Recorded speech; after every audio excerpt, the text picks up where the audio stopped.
welcome back everyone, welcome back to another week, another edition of the Sparkling Tuna Cup number 39. Oh my god, it's been so many so far. We're back with another here towards the end of the year. We only have like, what, 3 left?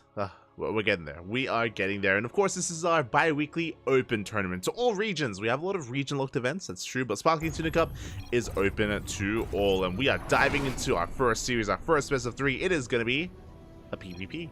And spawning in the top left-hand corner of Oceanborn, we have the Ukrainian Protoss player, the red Protoss representing CSO Esports. It is Rostock. And spawning in the bottom right-hand corner, we have his opponent. We have the Hungarian Protoss, the teal Protoss representing GDA team. It is Aztecs.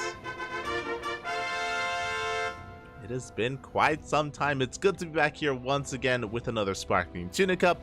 Exclamation mark B in the chat if you guys want to have a look at the bracket yourselves. Again, lots of players getting involved. Quite a large bracket, and you will have a gander at all the players, the caliber of players that we have to offer here. We got some players from Southeast Asia, from Europe, and even from other places of Southeast Asia. All over the place. But we kick things over the PvP, and I am ready. I'm excited because we are going for a proxy. We're going for a proxy 2-gate. We could even double down and go for more. Gases are being taken. Cybercore should be thrown down eventually here back at home. Aztecs doubling down here. Again, Aztecs, he is, I would say, a returning player. Did actually take quite a long hiatus from the game. Has been going for quite some time and has since returned these past this past month or so, even a couple of weeks. So it's great to see Aztecs returning. And oh, we're spicing things up.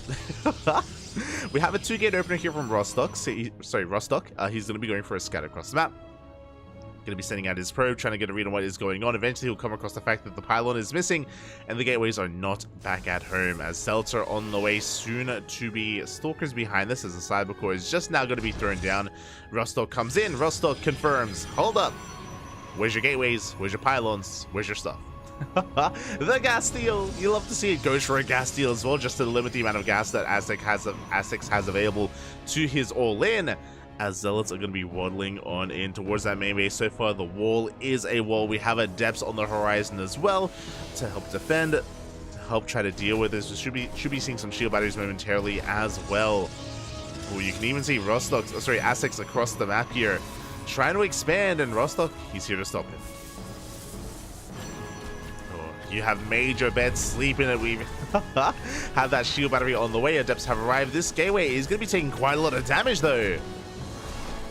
Ooh, taking a lot of damage. The Zealots is slowly busting on through. We have Stalkers on the way behind this as well. Aztecs, he's committing. Ooh, one Zealot does go down. The second Zealot as well. Did fly too close to the sun. The gateway survives. It stands strong across the map again. There is still no transition. There's still nothing else on the way here. We gotta commit. It's all or nothing. All or nothing for Aztecs. Behind this, we do have a robo on the way. Depth count getting higher and higher. Stalkers as well.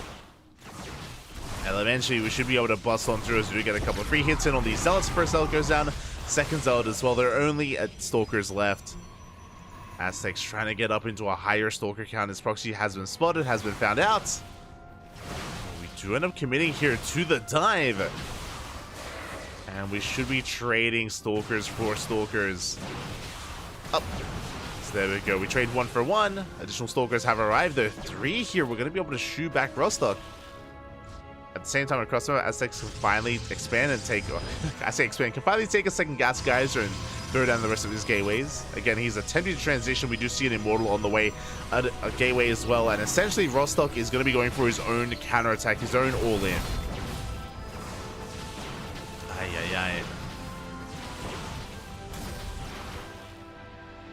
Stalker going to be going down. Rostock going to keep on pushing, forcing a recall. We do recall one Stalker safely back home, but another's going to be popping out. No. We take down the Stalker at least. We do trade, but not the best trade here. As this will be depowered across the map. We have a shield battery done. We have a Nexus on the way.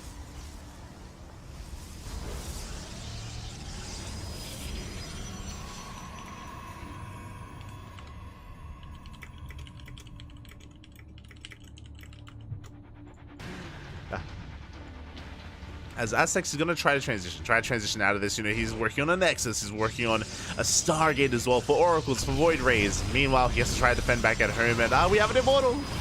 We have an Immortal to work with, and Aztecs, not like this. Trying desperately to hold on here, but the gateways are under threat. A Stalker is going to be coming out. We have Adepts shading into the main as well. Probes are going down, gateways are falling, Warp Gate is not done. And with this counter push, Rostock, he should be able to clean this up at this point. There's no production capabilities here. There's one Void Ray on the way, but we have Stalkers. We can shoot up. We can shoot up, Papi. Again, good juggling, good control here from Rostock. Going to be able to preserve his Stalkers. GG gets called, and Rostock will take game number 1. GG. Oh my god. And I'll be honest, when I did pick this first PvP to kick things off, I didn't really expect it to go this way.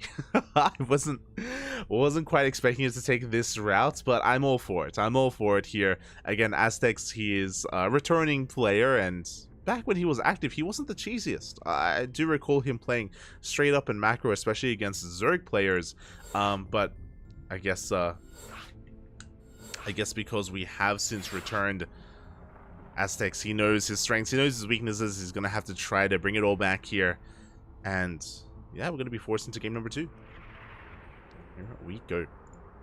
Again, I appreciate that, again, trying to pull a fast one over on Rostock, but alas, was unable to. And the question becomes, do we try to double down on Cheese, and do we try to just be hyper aggressive here in game 2 as well? Or what? Or what is exactly our plan? Or how do we approach this in the end? Do we go for a normal game, a standard game? Do we try to macro it out? Let's go.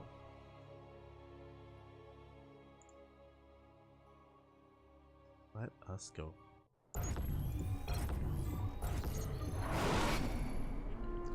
And spawning in the bottom left-hand corner of Hecate, we have our Ukrainian Protoss. Representing CSO Esports, the red Protoss, it is Rostock.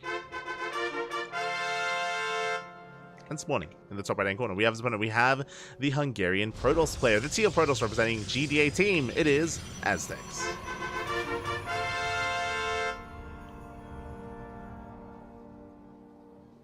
Here we go. So we are going to be settling here into game number 2. And my eyes, for the time being, are on Aztecs. This time the pylon, it's back at home. Have the first pylon here back at home. The first gateway's back at home as well, so everything is looking that much more normal, at least this time.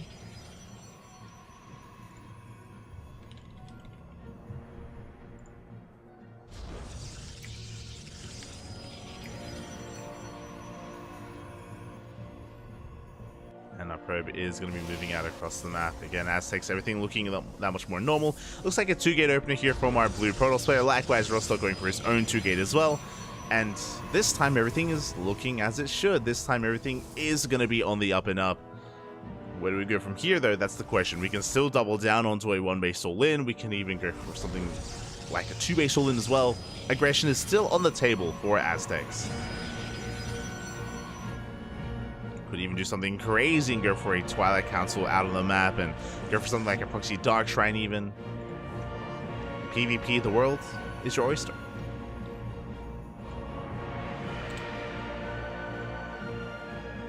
World is your oyster, as a probe is going to be rocking up here, just trying to be as annoying as possible. Just confirm the second pylon. Second pylon has been placed in the main base, so Rostock is now aware that everything is looking as it should.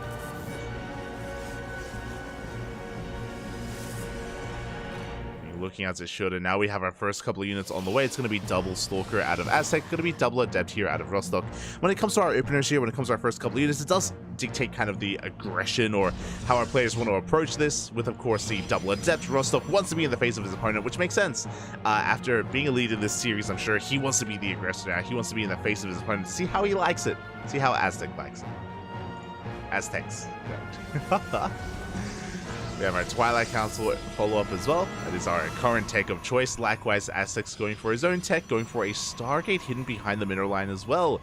Should be going for something along the lines of an Oracle first.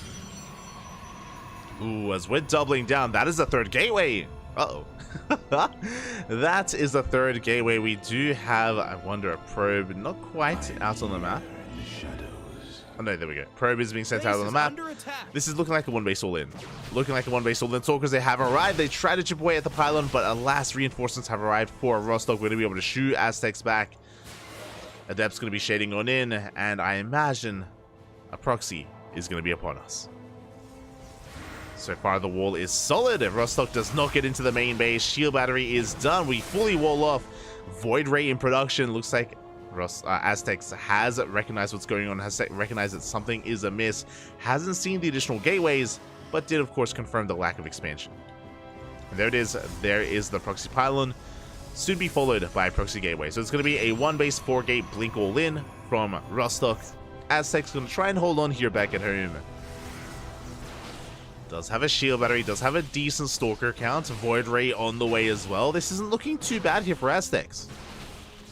Bearing in mind that both players are on two bases. Sorry, both players are on one base. There it is. There's that fourth gateway. So again, Rostock, he is completely committed. Looking at the units tab, he is slightly ahead in terms of the stalker count, and soon to be further ahead once he gets another big warp in going.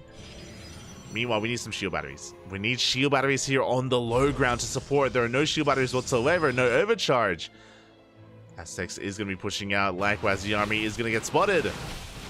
Oh, Rostock, he can't fight. He can't fight now, though. A little bit too soon. Has to wait a little bit longer here for Blink to kick in. It's going to rotate around, push towards that natural. Shield battery just now going to be thrown out, but it's too late. It's too late. Oh. Again, we have 10 Stalkers to the 8 of Aztecs. We still don't have that critical mass of Stalkers for Rostock. He still needs a little bit more time. Blink has been revealed. Ooh,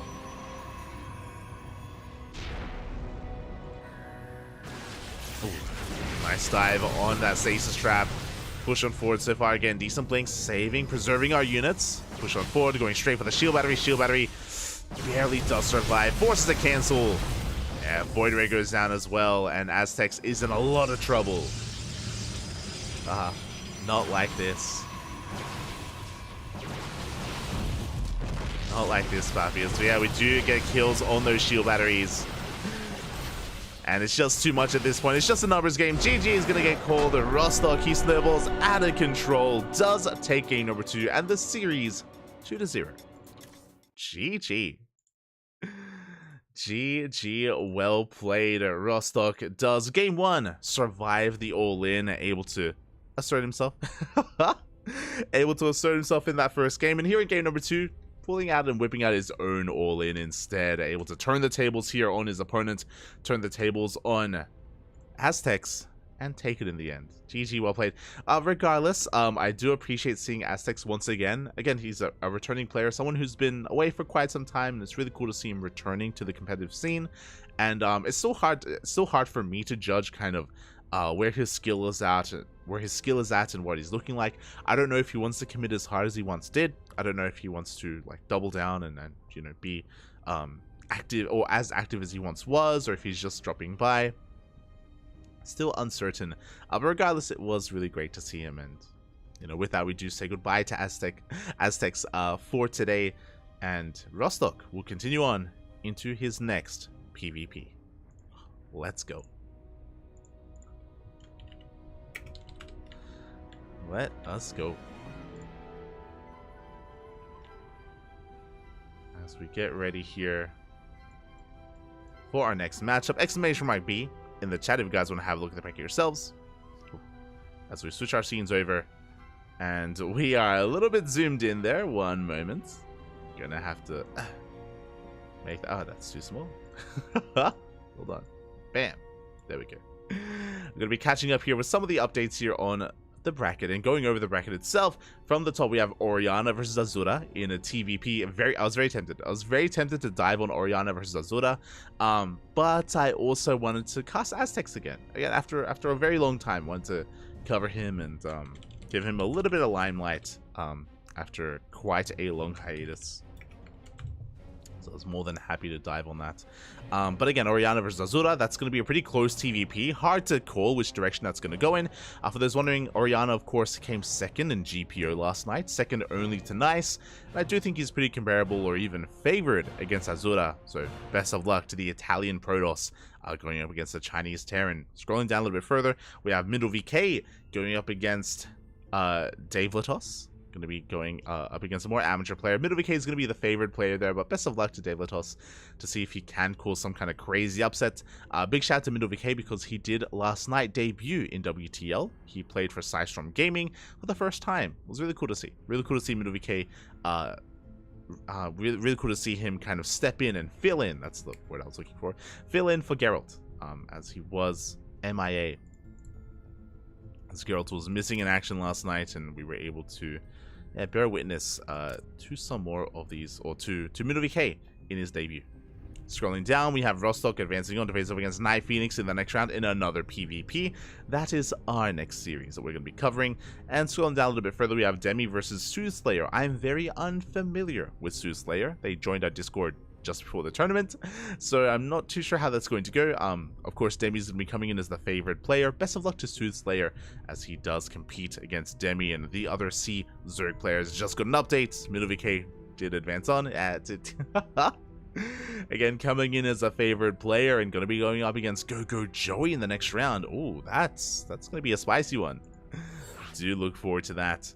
So again, we can see that the quarterfinals are now currently getting underway, or we're getting there. We are getting there, and oh my god, the vetoes are done. We are diving on in to our next PvP. Let's go.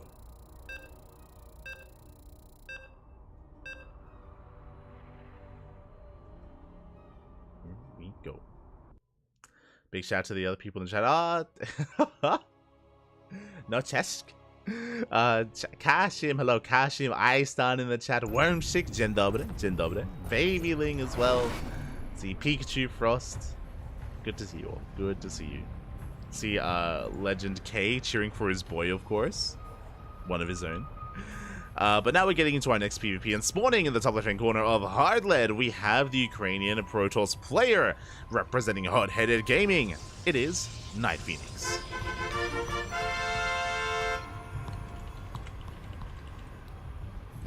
Going to need to just set up the colors, and bam, there we go.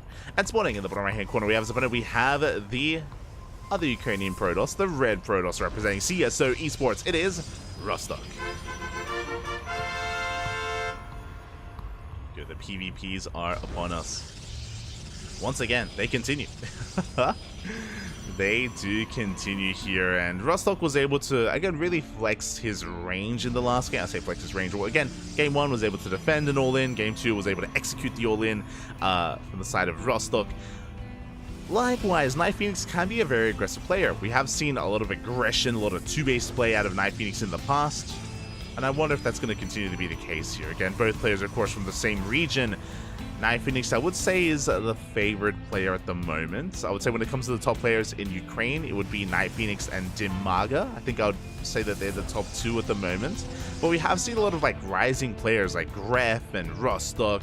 Of course, let's not forget Kaz. Kaz, an old school player, but again, still active, still competitive, and yeah, it's been really cool to see more Ukrainian representation in our events. Surprisingly so. I think it was like maybe last edition, maybe 2 editions ago, where we had like an all Ukrainian semis. Am I crazy? Let me just double check that. Was it 37 or 36? It was. We have this technology. Was it 35? Was it 34? Am I seeing things? It couldn't have been that long ago. How time does fly. Yeah, there it is.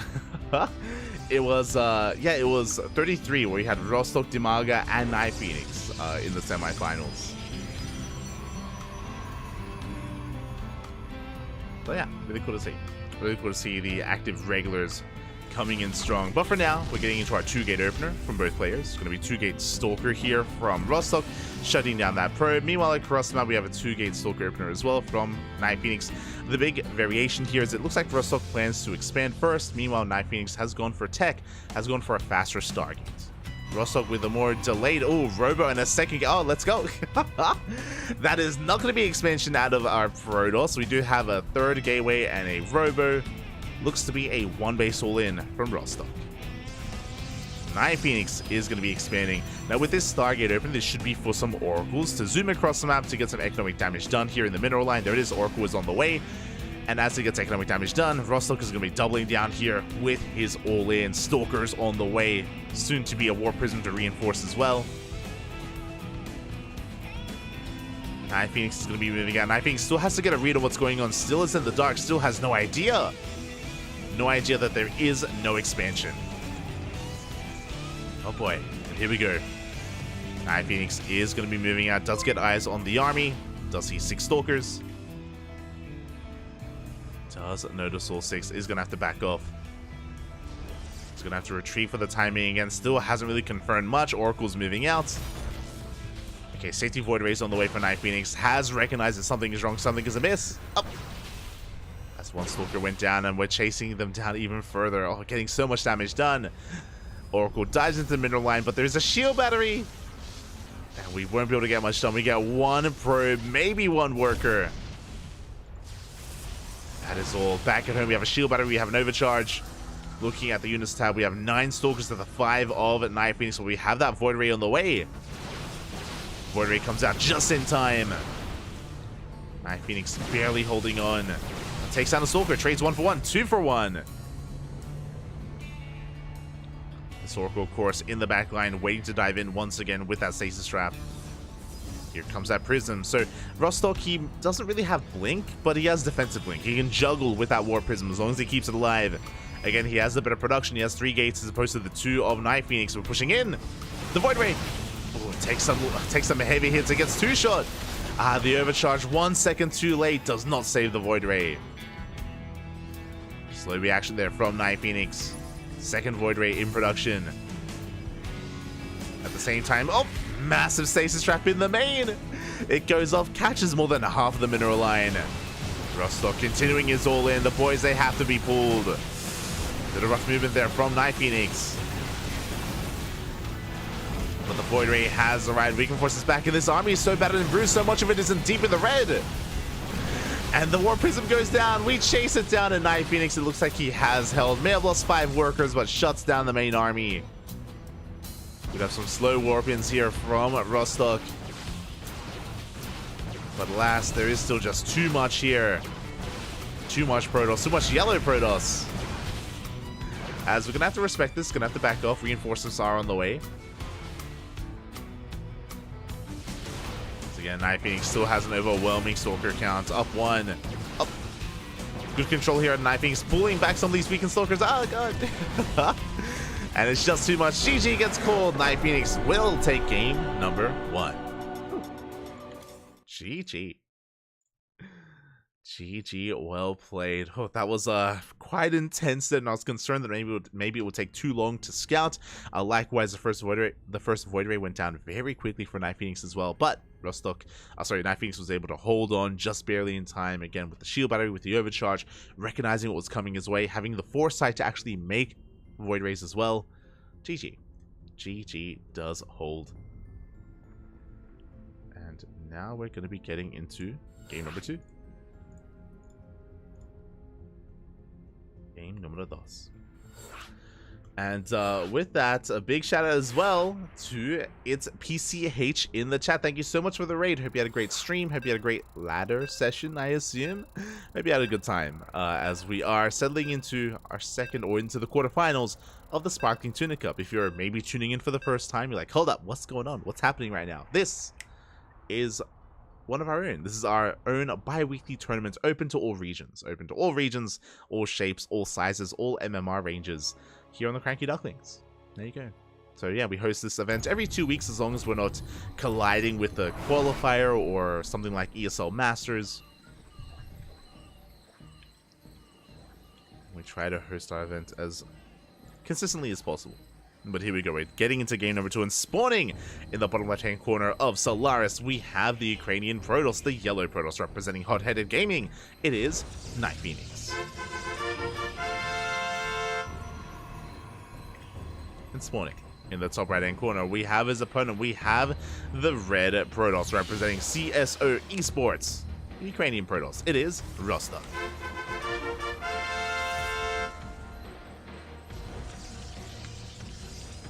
Hold up. Just need to pick some things up here and set up the bam. There we go. And set things up as we are getting ready for that second game.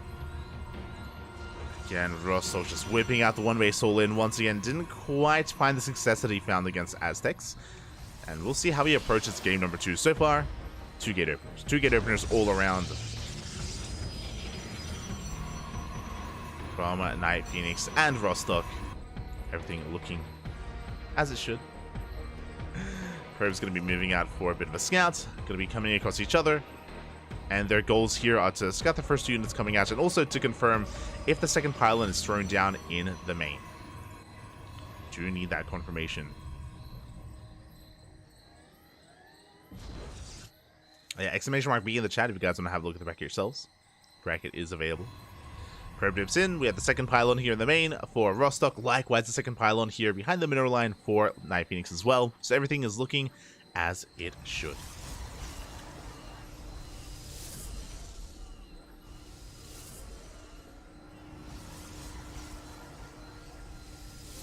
Everything is where it should be for the time being, but again, just because the openers are standard doesn't mean that the game itself is going to be standard.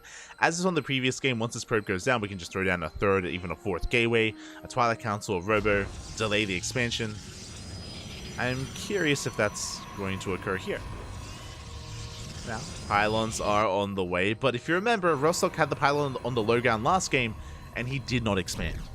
Speaking of not expanding, we have our tech, Stargate opener once again from Night Phoenix. And we'll see if we throw down some tech as well from Rostock as he first shuts down the probe, goes for the Robo. Oh, let's go. Going for a Robo opener instead. And that is another gateway. This is another one base all in. It's, oh my, we have so many fast games here today. Oh my god. I'm all for it. I mean, that's PvP in a nutshell. Let's go. So again, it's going to be another, the exact same build as game number 1 here from Rostock. And we'll see if he can catch Night Phoenix off guard. Back at home, going for a 2-gate opener into the Stargate into the expansion. Oracle's going to be coming out to get some scouting information. Proxy Pylon is on the way. Oh boy. Again, we'll see if Night Phoenix can get a read on what's going on. The Stalkers are going to clash in the center of the map.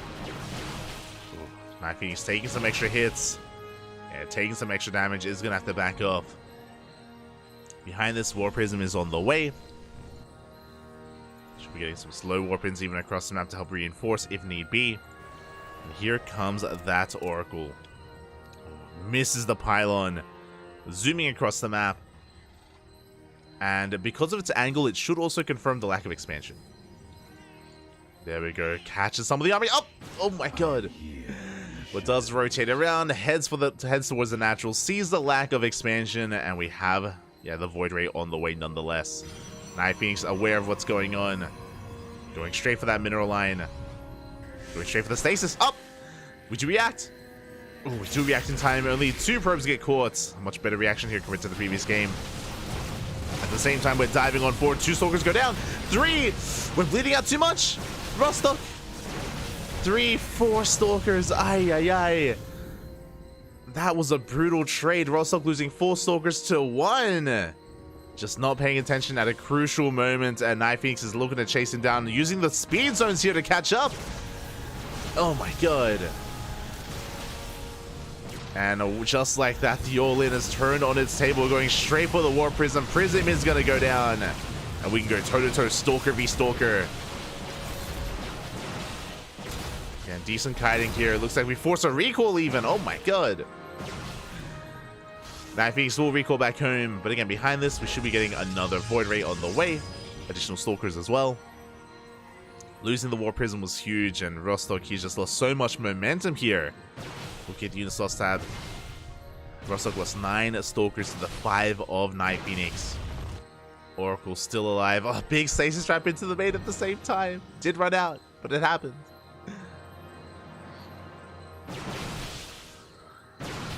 Rostock trying to vie for control here of the natural. But not like this. As we now have another Void Ray, and I mean, we do have a second wave coming in for Rostock, but Night Phoenix just diving on that War Prism once again is going to be losing the Void Raid. But well worth it here.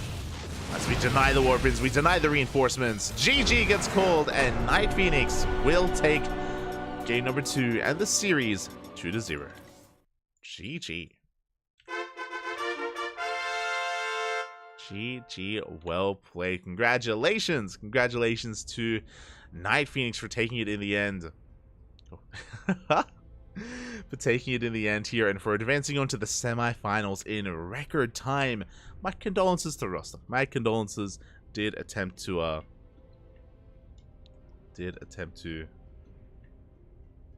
my god, we already have the semis. Jesus. Did attempt to try to all in twice there in a row. A little bit unsuccessful in the end, and yeah, with that, we are going to be getting ready for our semifinals.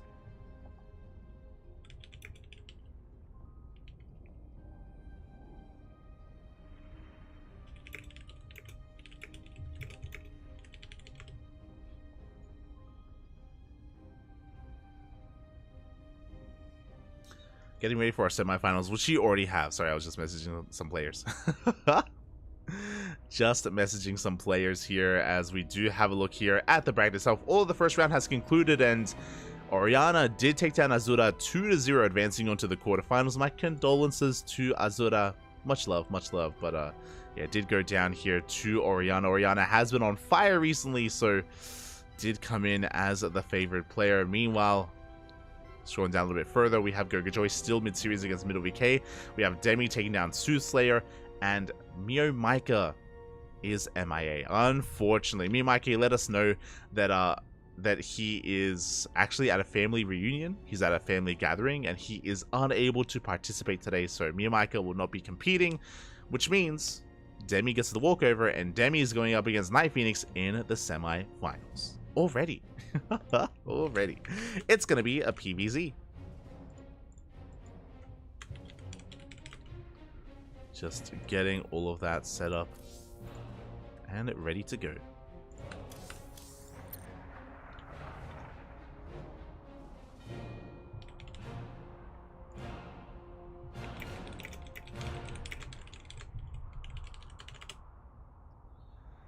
Just message some players and try to get things going. So yeah, we have our first semifinals.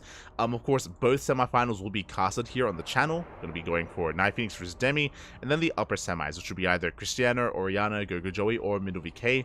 I imagine the favorite players there are going to be Cristiano and Gogojoy. I'm tentative about that one. Like, I feel like Gogojoy versus Middle VK is going to be close. I think it's going to be a close one. Cristiano, I do think that he is a much more dominant player here, and it's going to be an uphill battle for Oriana. Best of luck to Oriana here to see if he can bring down his opponent. Best of luck. As coming into this, I would say that Cristiano is the one to beat. I do think that he is the favored player overall, and we'll see if he can be stopped by Gogojoy, Middle VK, Night Phoenix, or Demi. Who can stop him? Who can stand in his way? We're here to find out. For now, we're going to be going on a short break. Going to be going on a short break here. Going to be going on a short break. When we return, we will have the semifinals. See you. Also predictions. Predictions will soon be open as well for those semis. See you soon. Should we go in Spanish this one? Do it. It was at this moment that he knew. He fucked up. Alright, I don't know if I can do this. Alright, let's try.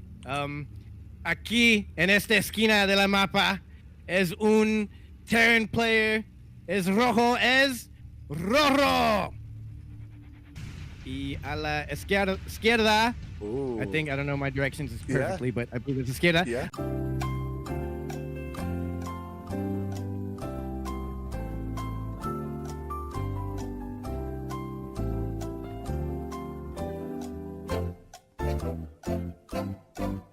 A la izquierda, este jugador es verde y es un Terran y es el final map.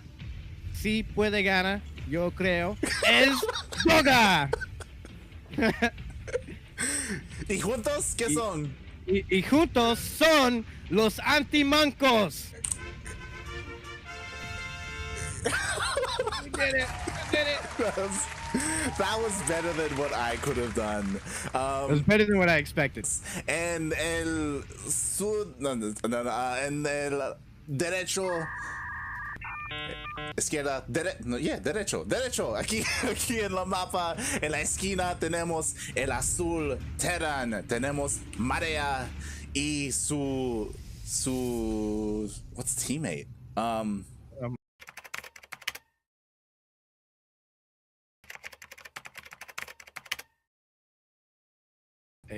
Su su compadre, su amigo, su enamorada, no sé qué es, pero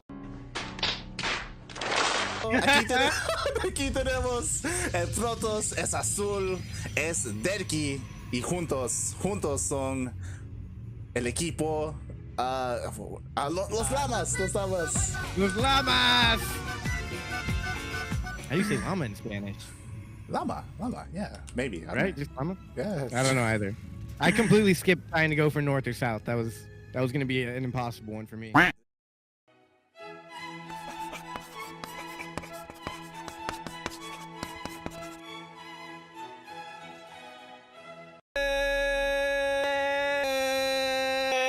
And coming alive from the Plaga de Cuto Beach on the Isles of Pine, from the Lagoy part of Bintan Island, from Karagandi in Kazakhstan. We are here with the 29th edition of ESL Pro Tour Open Cup Asia Division. I am your host Yaku of the Zaku, and with me today I have La Pastora, que es allergica a la pasta. El jugador del bolos con todos los cajolers. Wait. I have El Narado que saca todos los caimanes himself, Light_VIP. How are you doing, Light? What's up, Yaku? We're back. Good. The entire time I was like, why can't I add you? Like, I'm looking for you in the list, and this fucking guy. Well, here we are in our. Oh my god, it's not a ZVZ. Oh god. Dios mío, gracias. We have our red Zerg player from DHZ.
welcome back, everyone. Welcome back. Hope you enjoyed that duct tape from times gone by, as we have returned with a first of two semifinals. And as we get ready here for this best of three, a big shout out to Eon. Thank you so much for the raid. Hope you had a great stream. Hope you had a great ladder session. I did of course notice that you raided us yesterday. Eon, he raided us yesterday just as we went offline. Feels bad, man. Feels bad. But I appreciate it. I appreciate it, Eon. Hope you had a great time. Hope you had a great ladder session. Get some goddamn sleep.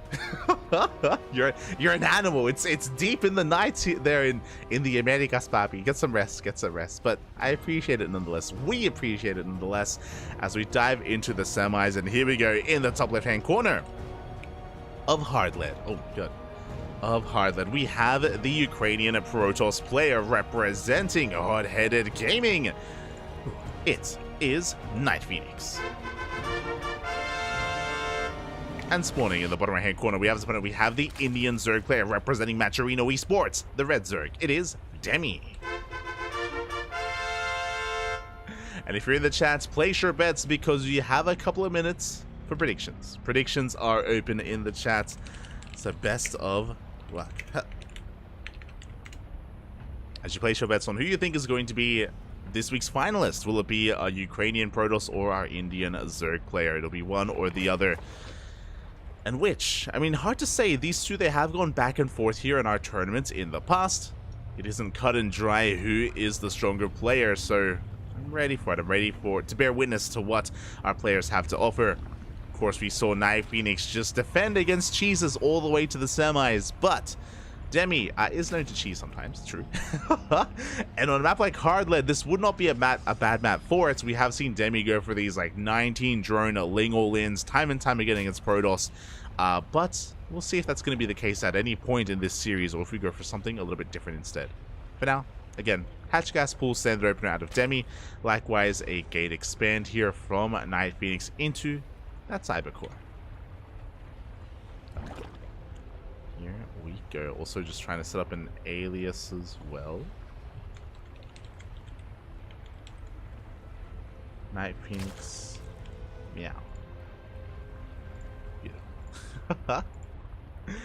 As we are settling into this game. So far, we have our take of choice. It's going to be a Stargate opener here from Night Phoenix. Again, the pylon was thrown down a little bit closer to the main base, or to the edge of the wall here. So it should be Stargate into Oracles to get across the map to get some economic damage done. Meanwhile, Demi is droning. Demi is making workers. He's working on his third base as well. Ling's going to be zoning back this probe when we go for the triangular third. It's a very common third base on Hard Lead. The reason for this, I mentioned before, short rush distance by ground. Even shorter here on Hard Lead once you knock down these rocks. We have seen a lot of Zerg players go up to 66 workers. 66 is 3 base saturation, by the way. So you saturate up to 3 bases, then you just do nothing but make roaches. Roaches, maybe some Lingbane variations, but an all-in nonetheless. We knock down the rocks, we waddle the queens, and we just send it across the map, and we just break the Protoss, or we try to. Very common here on Hard Lead. I'm curious if we're going to see something similar here by Demi, or if we go for a different direction. Again, Demi, he is known as the Muta King in Southeast Asia. He loves his mutas.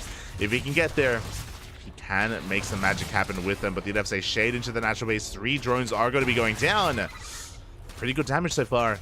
3 dead workers. Ay, ay, ay. Behind this, of course, we have our Oracle still on the way. Overlord dives in, and Demi does get confirmation of the tech of choice, does confirm the Oracle that is going to be coming out across the map.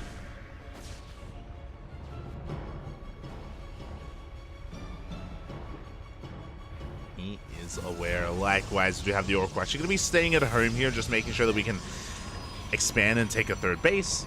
Ling's going to be threatening said third as well, trying to force the activation of the pulsar beam if possible. As Demi continues to drone up. We've got 2 queens here at the natural, we have 2 queens in the main, and spores are now on the way to kind of free up these queens to move towards the third. So far we have all the tools we need to defend, but Night Phoenix did wait for the second Oracle. Now we're moving out. 2 Oracles, 1-shot workers. We're going straight for those bases, straight for those mineral lines. We'll see if Demi can keep up. Spore is done here at the natural. Again, we still have 3 queens here at the third. Plenty of anti-air here in the main. It's all about positional play though, and whether or not we can catch some of these transferring workers. So far, Demi, he does rotate over, does keep up. does zone Night Phoenix away. So far, so good. At the same time, Night Phoenix is taking his third base, does have a couple of Adepts in position. Lings, they try to engage, but the Adepts are looking a little bit too good. Meanwhile, we dive into the mineral line. Oh, we don't get much at all, though. We don't get a single drone. 3 drones died earlier to the Adepts, and the Oracles take so much damage. Oh my god. Good defense by Demi. A bit of a blundered attack by Night Phoenix, softening up some of these drones, softening up 3 drones, but not killing any of them. Ay, ay, ay. And with that, Demi in a pretty damn good position. As we mentioned before, very commonplace to drone up to 3 bases and then just knock down these rocks and send it across the map. And it looks like that's what Demi is working on. Behind this, we have Charge on the way. Interesting. Night Phoenix does not have a forge. That is telling. We have a couple of hidden gateways as well. This is going to be 6 gates in total. I imagine we're going to be throwing down 2 more, going up to 8 gateways. Night Phoenix, I don't think he intends on saturating these gases. It looks like he wants to go for a committed charge timing. Again, the reason why I'm saying this is because of lack of forge. Because there's no forge, no upgrades. No upgrades means no longevity into the later stages of this game. We've gone up to 4. We're going for the hero style. It's going to be a charge oracle all in. We're just amassing oracles, amassing charge lots. It's going to be all or nothing for Night Phoenix. We do want to hold off a little bit though. Charge is still on the way and we don't have a way to reinforce yet. We're waiting for another wave of zealots. Meanwhile, Demi is none the wiser. Demi! He's going up to Hydras and he doesn't have a Roach Warren. No Roach Warren from Demi. No Baneliness. Ling Queen Hydra to defend. And that's gonna melt against the charge lots. We need something else. We need Banelings or Roaches. They can both work, but we have none. And here comes Night Phoenix with a massive all-in. I mean, I say that a massive timing is maybe a better way to put it. Zealots, they dive on top of the Queens. The Oracles are going ham. That's a lot of Lings.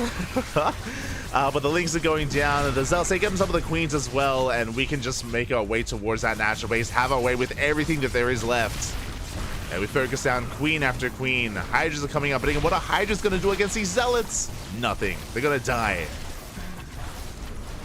As the third base has been broken, 21 drones go down. Again, Demi just being a little bit too greedy, cutting that Roach Warren. Trying to dive into those Hydras. GG gets called, and Night Phoenix will take game number 1. GG. We'll take that first game. Again, a strong game number 1 there, going up to 6 gateways, not taking gases, of course, at the third, and just amassing oracles, amassing zealots, going across the map with a very crisp timing with charge. And Demi so happened to be cutting some corners, and this is the risk you take when you rush into Hydras. This is the risk you take, where you're vulnerable to attacks like this, and to be fair, these attacks aren't normal, so Demi was taking a calculated risk. He was like, what are the chances that Night Phoenix attacks me here with some kind of like weird push and weird timing? I should be fine. He's totally gonna go +1 and blink, right? Oh. This is where I have to be a little bit critical of Demi, and we didn't see an Overseer Scout, so he didn't see the lack of tech in the main. He didn't see what was coming his way until it was too late. And what I mentioned at the start of the game, talking about the short rush distance on hard lead, and how we have seen a lot of like Zerg or ground-based all-ins from Zerg players with Roaches and Queens. I can say something similar here. Well, it goes both ways. The rush distance by ground goes both ways, and that's why these attacks can hit that much faster from even the side of the Protoss. So GG, well played with that. Night Phoenix will take that first game, and now we're going to be getting into game number 2.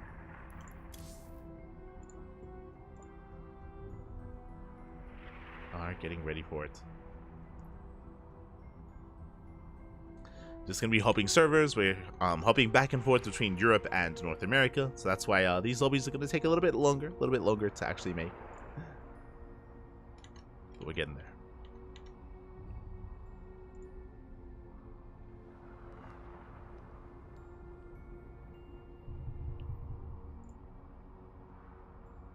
Here we go. And I'm really curious what the map is going to be. I do think that the map is going to determine kind of what occurs in these games. Is going to kind of sway things one way or the other. So, yeah, I'm really curious. Again, I don't know what the vetoes are. I don't know what has been vetoed and what hasn't been, or the map order. I'm ready to experience this with everyone else. I am ready for it. Again, likewise, it just takes a little bit here to just hop between servers sometimes. You have to like log out, log back in. It's lovely. Love it so much. As when it comes to the updates here on the bracket, still nothing yet. Cristiano, he's still mid-series. I mean, they're currently facing off. Cristiano versus Oriana. Likewise, Gogo Joey and Middle VK, they're also still mid-series as well. Still in the thick of it.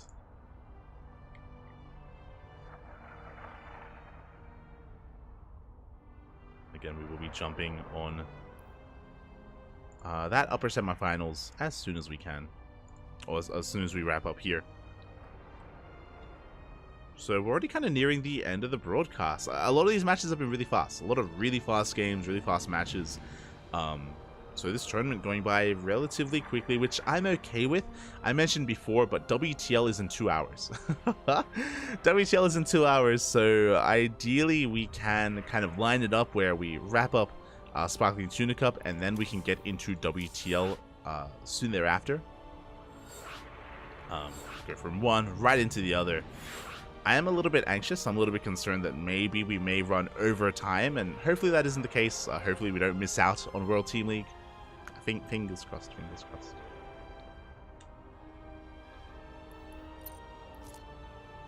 As game number 2 is going to be on Golden Aura. Ooh. Okay, let's go. A bit of a smaller map. Can be quite defendable here on 3 bases, but the short rush distance by ground on Golden Aura can be deceiving, or the base setup can be a little bit deceiving. You can be very aggressive here on this map. We've seen a lot of players, just because the third is so secure, instead use the map to their advantage when it comes to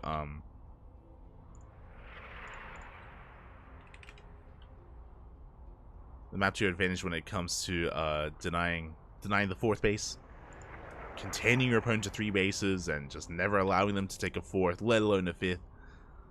It's the ideal. But we'll see. I understand now.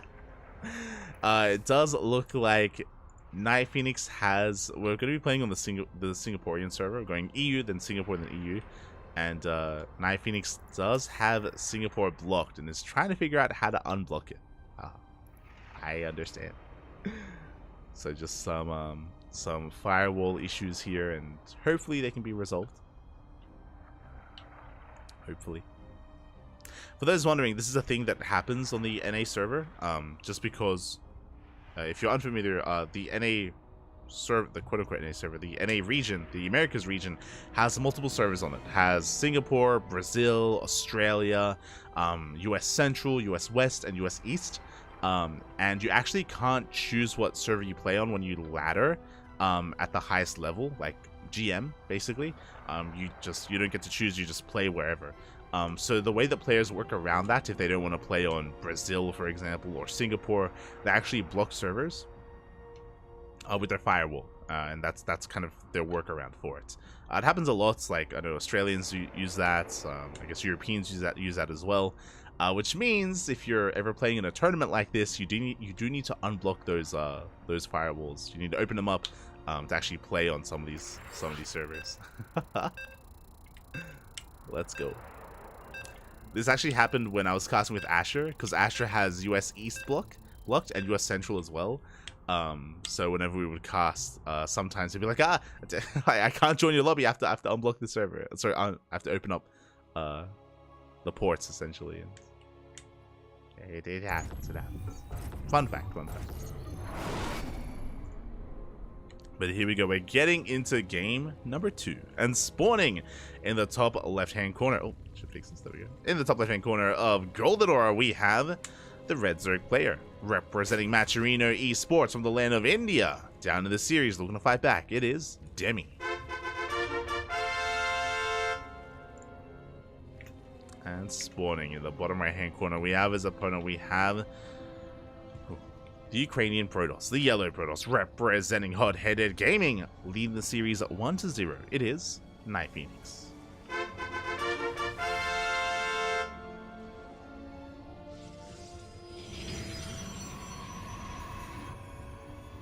Here we go.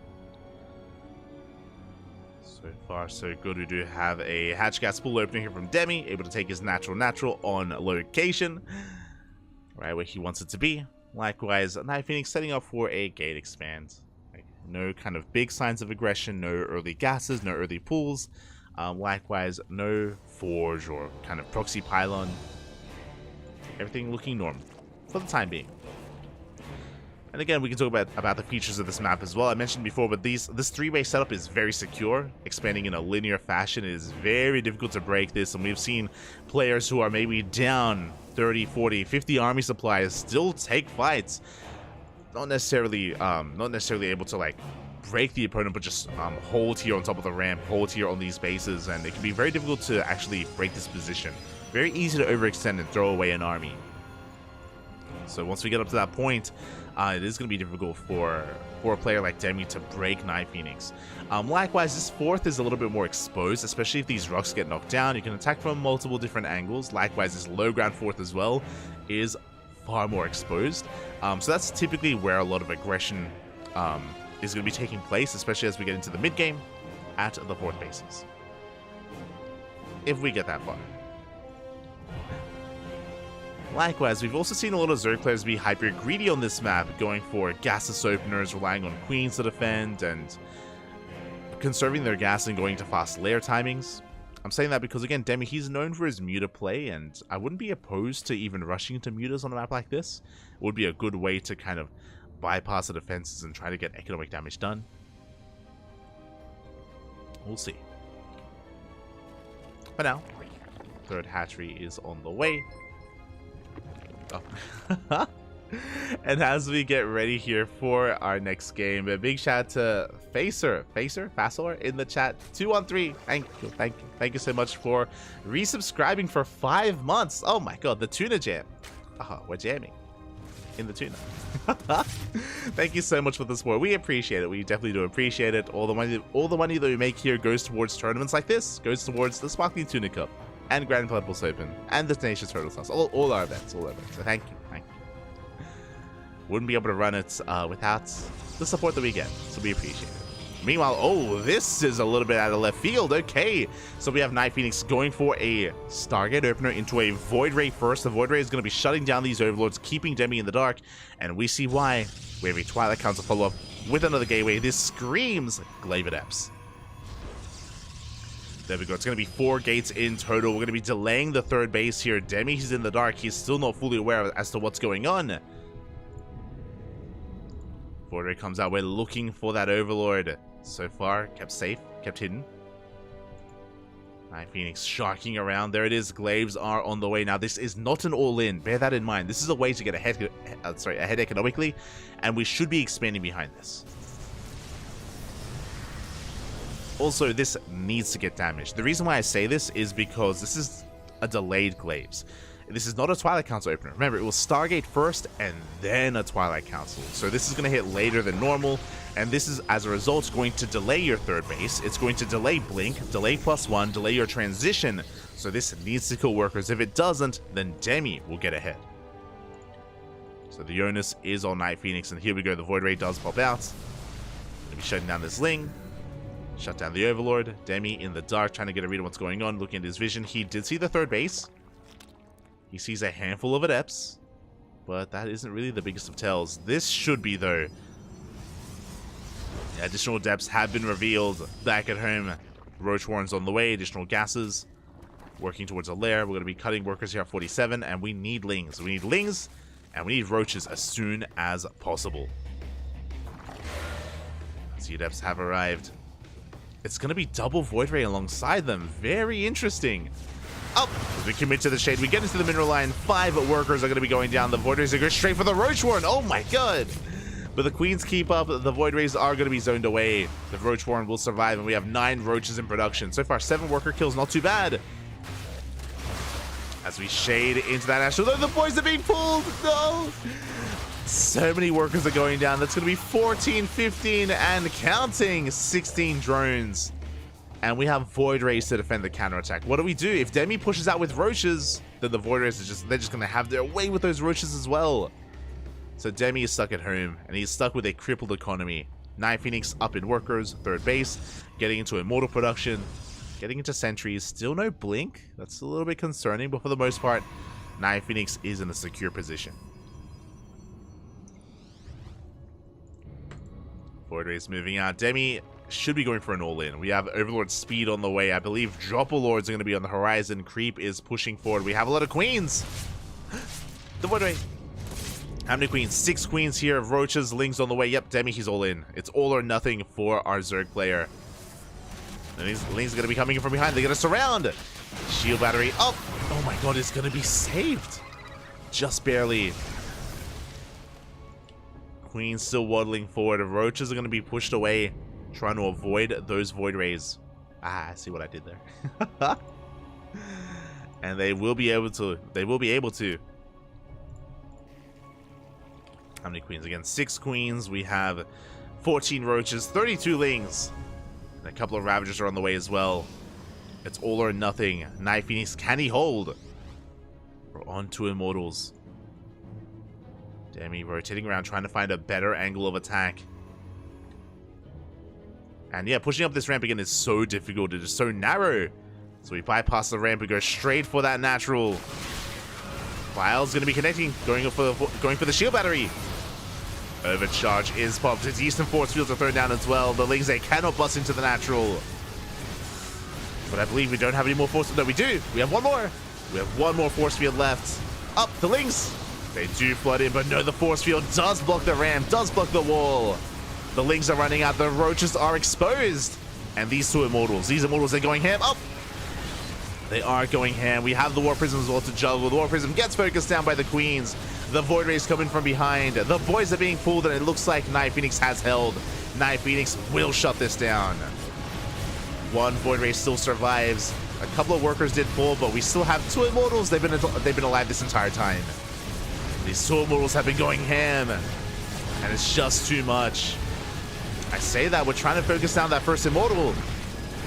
Up, it's not going to be enough. GG gets called. Knight Phoenix will survive the all-in, and Knight Phoenix takes the series 2-0.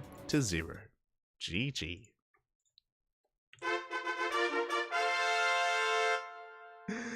GG, well played. Congratulations to Knight Phoenix, as again he does take the series 2-0. Ooh, really good execution of the defense there. Again, the initial glaive adepts, Demi, he had a really rough reaction to it. He had a delayed response, and he lost far too many drones. Far too many drones to the glaive adepts, which is why he had to all in. There was no other way about it. There was no other way out of that situation. The all in had to occur. But we spoke about it. Golden Aura, the defensive position on those 3 bases is just so safe and so secure. The attack paths are so narrow, and we saw that Knight Phoenix, with force fields, with positioning, with 3 shield batteries and an overcharge, Knight Phoenix was able to hold, was able to survive. And with that, GG. GG, well played. Knight Phoenix will advance on to the grand finals. Meanwhile, we have our next semifinals ready for us. Oh my god. Oh my god. We have our next semifinals. Nothing but Protoss. Let's go. Was not expecting this.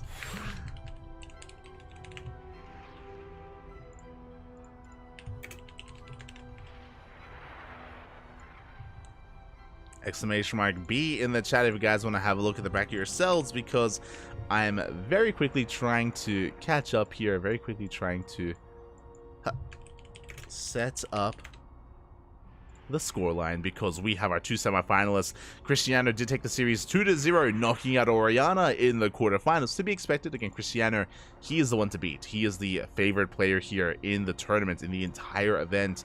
Meanwhile, Minovike and Gogo Joey, they went to the ace match, which is what I expected. I did believe it was hard to call between the 2 of them. I do think that Gogo Joey and as well as Minovike are pretty close, and I mean, at least they did go to the ace match, but Minovike came out on top, and now only Protoss remain here in Sparkling Tuna Cup 39. Cristiano, Minovike, and Knight Phoenix. Who has the best PvP? That is the real question. Who has the best?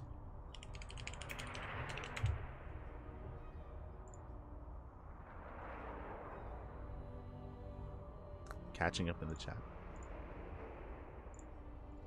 I'm trying to get predictions going here for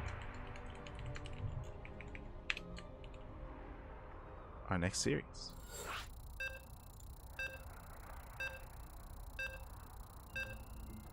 Oh, beautiful. Oh no!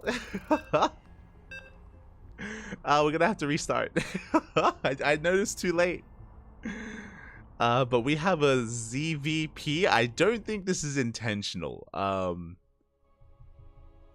think we're gonna have to as Cristiano is rolling Zerg? No shot. Yeah, for sure. Yeah, gonna have to remake. I was shocked for a moment there. I was like, man, are we really off racing? Aye. Okay. We're not that crazy. Gonna be diving into game number 1, gonna be on Oceanborn. As a reminder, the winner of this series will be facing off against Night Phoenix in the grand finals. Oh boy. Again, who has the best PvP? Who can survive all this chaos, all this nonsense that can be Protoss versus Protoss? I'm ready for it. I am ready for it.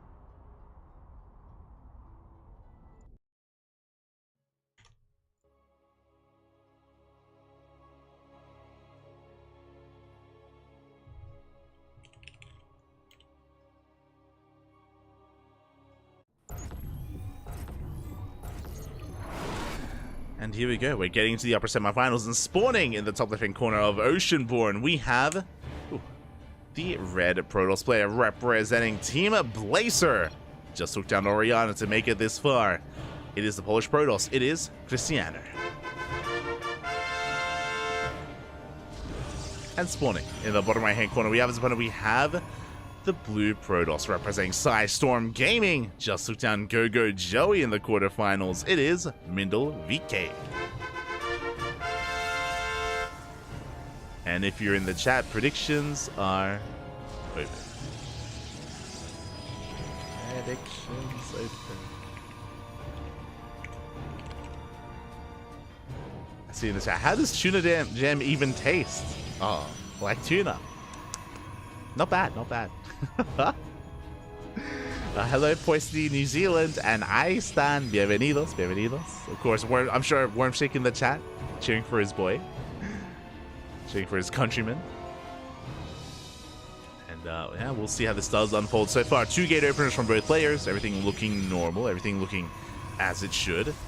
But just because we have 2 gate openers, just because even the second pylon could be in the main base, doesn't mean we're going to get standard play. My eyes are on the Protoss. Both of them. Probe's going to be moving out. We see Cristiano in the main base patrolling, looking for when and where the second pylon is thrown down. As Cristiano has his own second pylon next to his gas geyser. There it is, in between the mineral patches. So Cristiano, he sees this, he should recognize, okay, there's no proxy. The early game should be normal, and now it comes down to what are going to be our first 2 units. What is going to be coming out next? Do we go double Stalker, double Adept, Stalker Sentry, or even Adept Stalker? And there it is, double Stalker from Mindel VK. We have double Adept from Cristiano. The way this dynamic works, of course, is Cristiano wants to be the aggressor. He's going to be moving out, going to be threatening, dives into the main base, looking for economic damage. Meanwhile, Mindel VK will have a much more secure start here. In a head-to-head fight, the Stalkers will come out on top. It's a good way to just secure your position and secure your natural base as well. Something a little bit more middle of the road or solid. Defensive. There it is. The first 2 Adepts have arrived. They're going to be going for that probe. And what's important is that we don't just have 2 Adepts. We have 2 more on the way. A bit of a supply block, which is brutal, but we have gone up to 4. And we could even commit to 6 and even 8 Adepts. So very aggressive here from Cristiano. The first 2 Adepts isn't enough of a tell, because to go 2 Adepts into 2 Stalkers is quite common, actually, quite common. But we're doubling down here on Adept aggression, on Adept production. And Mindel VK has to get a read on what is going on as his Stalkers move out across the map. Going to be looking to assert himself. The Stalkers, they have arrived. Likewise, Adepts, they threaten a shade into the main base. We do throw down that pylon. Cristiano is the first to expand. MinoVK going for a Stargate follow-up instead. Not all in, but the Stargate is a good way to get economic damage done and to catch up in the economy.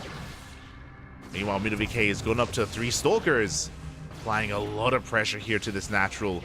The Adepts, they have to come back. Ooh, even forced to recall. We have 5 Adepts, soon to be 6. Is that going to be enough, though? Can we dive on those Stalkers? So far, we are going to be able to commit to the shade. We do trade 1 for 1. But a second Adept goes down. Yeah, we should be able to chase this back. Good control. Cristiano pulling back one of his Adepts. Commits and, oh, takes down another. Not too bad. Trading 3 Adepts for 2 Stalkers as we chase this all the way back. Again, we have to be very careful with our control. Additional Stalkers are on the way. Oh. And behind this, we have Cristiano going into a robo. Immortal production has commenced. His third base is slowly getting up and running. There's that Oracle that we spoke about to get ahead, to catch up economically. The Adepts did shade across the map. And do we have anything to defend against the Oracle? Uh-oh. As the Oracle does threaten the main base. So far, Cristiano, he's able to keep up, but a very tense moment. That Stasis Trap is going to be thrown down. Up. Oof. Yeah, gonna have to trigger it here with one of those Stalkers, but with the Immortals, we have enough. The Force Fields are thrown down. Oh my god. Decent Force Fields, but not quite going to be enough. The Stalkers do manage to slip away. Cristiano, he will get away with a better economy, up to 33 probes. MinoVK on 31. Now, we do have a second Oracle. With 2 Oracles, we can one-shot workers. MinoVK can still get economic damage done and catch up and even get ahead. There is potential. There's a lot of potential in these Oracles. Likewise, potential in these Adepts, as they're still alive and they shade across the map. We have our follow-up. It's going to be Robo, Forge, Twilight Council. Blink and +1 should be on the way here for our blue Protoss. Likewise, Blink should be on the way from our red. So far, pushing this back. We're even getting a kill on one of those Oracles. A bit of an overextension there from our Protoss, from our blue Protoss. And we'll move out. Fanning out his units. He's looking for those Adepts. He's aware that they're out here somewhere. Just trying to catch them. Getting into his own Immortal production. There is now Blink on the way for Cristiano. And we shouldn't be too far behind here for MinoVK as well. As the Oracle makes its way towards that natural race, and Stalkers are in position. Oh, no! A bit of miscontrol, and the Oracle dives in. That was not intentional. Second Oracle falls. Not like this.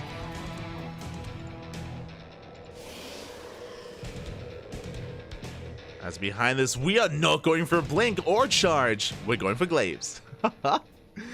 Let's go. The player that didn't start with Adepts is going to be ending it all with Adepts instead. That's the third base on the way. So the way this works, Glaives does not scale well into the mid game. As you can imagine, doesn't scale well as the game progresses. But it's a good way to catch your opponent off guard.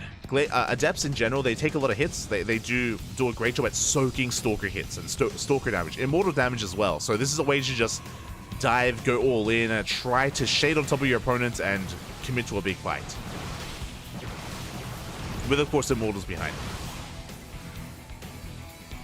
The goal is the Adepts don't necessarily deal a lot of damage, but the Immortals do.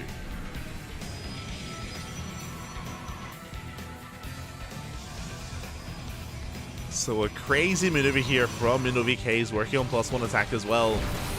Now, before we can get into his Glaive Adepts, he's going to be losing a Stalker. Cristiano is going to be threatening that third. Both players are taking their expansions. Charge on the way from Cristiano as well.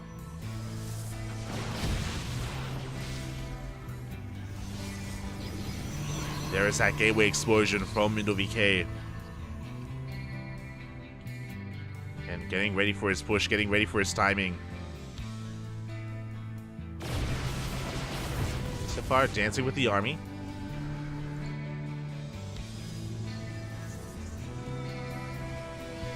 Going for a couple of Warp Prisms over Adepts. There's that Warp Prism on the way. This is what I was waiting for. This is the sign of the push. We're going to be moving out. It's going to be 3 Immortals, 1 Warp Prism, a handful of Sentries, handful of Stalkers, and a mass amount of Adepts. But Cristiano, he's the first to push in. He is the first to arrive. And this could actually work well for MinoVK. Like, he's got a shield battery, he has an overcharge to use to his advantage. They're going to be moving out to meet the army. We have so many charge also to meet up with this. I'm concerned. The Archon's going to be massive. The Archons, they can just have their way with their Adepts. And here we go, we're pushing on in. Good target firing, but the shield batteries are being knocked down. 1 Archon does fall, but we dive on the army, trying to go straight for those Immortals. Overcharge is popped. Adepts are on the way. That's 1 Immortal going down, and Cristiano, he doesn't like what he sees, he backs off. And there's still 2 Immortals remaining. Adepts have been revealed. Blink now on the way. The Prism! No! The Prism goes down. Ay, ay, ay. Not ideal here. Cristiano is going to be able to pick off a couple of these workers. And essentially, MinoVK has to go for Plan B. That's why we have Blink on. That's why we have Blink in production here. Sorry, did I say Cristiano? MinoVK has to go for Plan B. That's why we have Blink on the way. Obviously, he wasn't able to hit his timing with Glaives. He just lost his Warp Prism. And as he tries to catch these Stalkers, we have a Zealot run by waddling in towards the main. We catch the Stalkers. Good trade, good pickup. Oh, the Immortal, no! Bit of an overextension. The Immortal is going to get picked off. Cristiano slipping up a little bit too much. Big losses there. Losing an Immortal is huge. And MinoVK has a lot of potential with his army. I mean, look at how large it is. He's got the Immortal lead. He's got the Stalker lead. He is snowballing out of control. Again, the fight at his third base did go in his favor. As he moves out, we do have a bit of Zealot harass. Cristiano, he desperately wants MinoVK to turn around, but he's not. He doesn't have to. He's pushing in with a death bull of an army. Cristiano, he just cannot keep up. The Archons are doing what they can, but there are just so many Stalkers. Their cannons are falling, and it's just a numbers game at this point. Cristiano just cannot keep up, not with this kind of army. We have a pseudo surround. The Archons are doing what they can, but against a mass wing Stalker army with the Immortals as well, GG gets called, and MinoVK takes game number 1. Oh, GG. Oh my god. GG, well played again. He wanted to hit his own glaive timing, but Cristiano came to him, and again, with the defender's advantage, with the shield batteries, with the overcharge as well, MinoVK was able to take such a great fight, reset the Archon counts, kept most of his Immortals alive, deflected Cristiano, and even caught a bunch of Stalkers as well on the left. Remember, when they were caught in the stasis trap, it was like 6 Stalkers. It was huge. That was huge, and now Mindle, he's 1 game away. 1 game away from advancing on to the grand finals. He is oh so close. And here we go.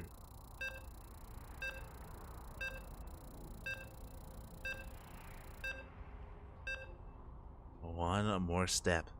That's all he needs. And we're going to be loading in to Hecate. Also, I would love some water. One moment.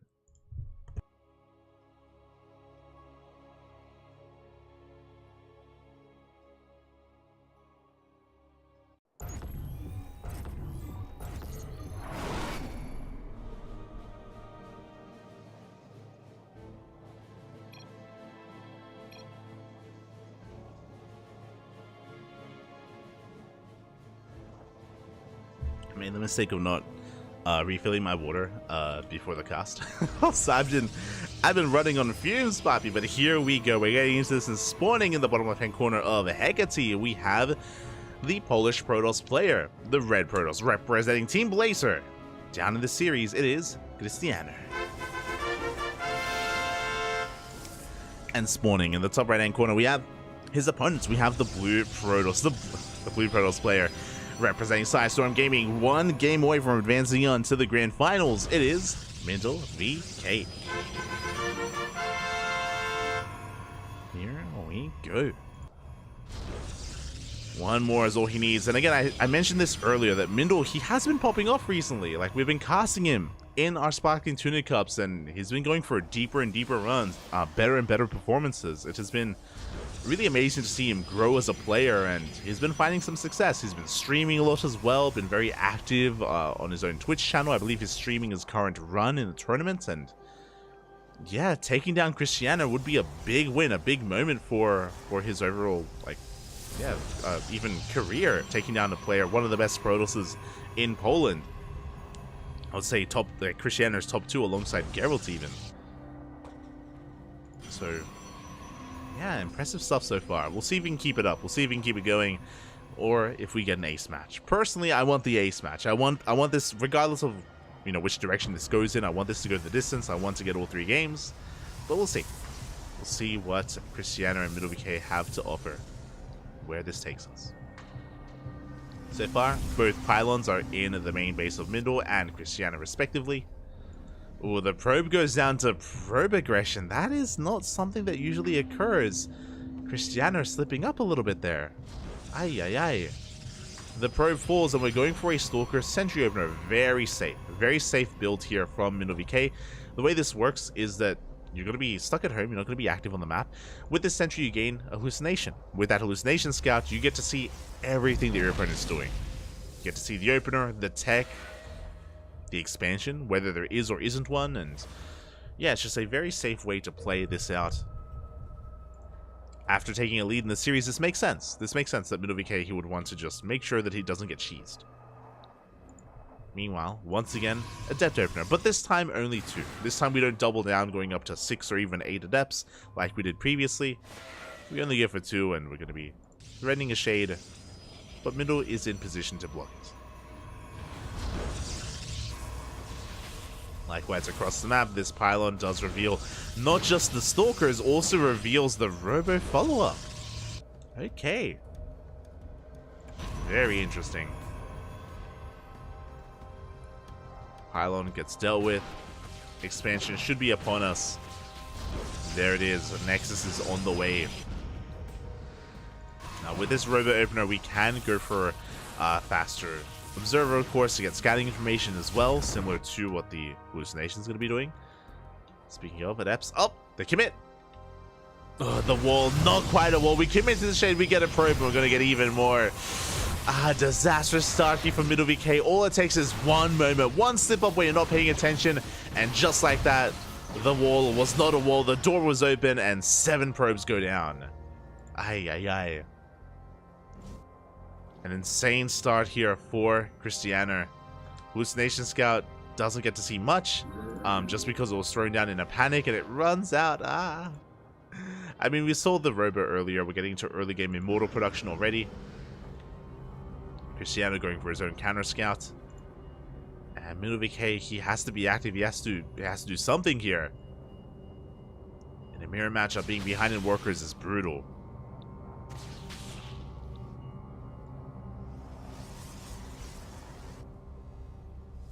Hallucination comes in, confirms that we don't have initial gateways, confirms the natural base, and that Blink is on the way. Now, Cristiano won't have Blink to work with, that's why he's building up his Immortal count. He's going to have less finesse with his army, but he's going to have more firepower with those Immortals.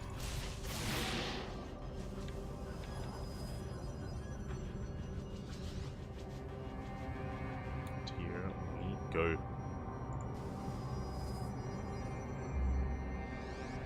Now, Cristiano just building himself up here on these 2 bases. War Prism's on the way, and Cristiano should soon be moving out. It's going to be 2 Immortals, a good chunk of Stalkers, Sentries of Horse Fields. It's going to be a pretty hefty push. Cristiano, he's working... Hey, let's go. I was going to say, he's working on a Forge, which is interesting. So, he may be moving out with his War Prism, but he shouldn't be committing. And yep, okay, he's only going to be harassing with the Depths. He's going to be keeping his main army back at home, and he's working towards a +1 glaive timing, very similar to what we saw last game from Mindle VK.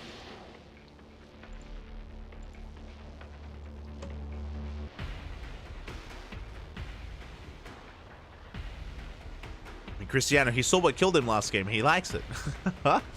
He likes the pipe. He wants to try it himself as the Prism is moving out. Likewise, Stalker's pushing through the center. Third base soon to be taken for Middle VK. Meanwhile, I don't think Cristiano is really too concerned about a third. Not anytime soon. Not yet. So here we go. We have Adepts into the main. We have Adepts going to be threatening that natural. We don't have much. Oh no, we don't have much at home to defend. The army's out of position. Probes are going down. We force a recall. That's going to be 4 dead workers. We shade into the natural as well. And this is too much. This is becoming game-ending damage. Ay, ay, ay. 8 more dead workers. We already lost so many earlier. It's going to be 9. 16 probes in total. Cristiano, after losing that first game, he's upset. He's angry. And that's a massive gateway explosion. That's 6 gates on the way in addition to the 2 that we already have. It's going to be a 2-base, 8-gate all-in. Cristiano, he knows how crippled Middle VK is. Not just that, not the fact that Middle VK just lost so many workers, but also the fact that he's investing in a third. It's 400 minerals in the third base, instead of in production and instead of in army. And my god, that's a lot of immortals. It's 5. Soon to be 6 immortals. And here we go, we're pushing across the map. Cristiano going for the kill move. Going for that ace match. And it's going to be a miracle defense here for Middle VK. Can he somehow pull this off? He's going for his own gateway explosion. Up into 8 gateways. But he's 1 step behind. He has a third base to recover economically. He's been making workers this entire time. He has caught up. But that's because Cristiano hasn't been making any probes at all. And here he comes. Here he comes right towards that natural. War Prism behind this to reinforce.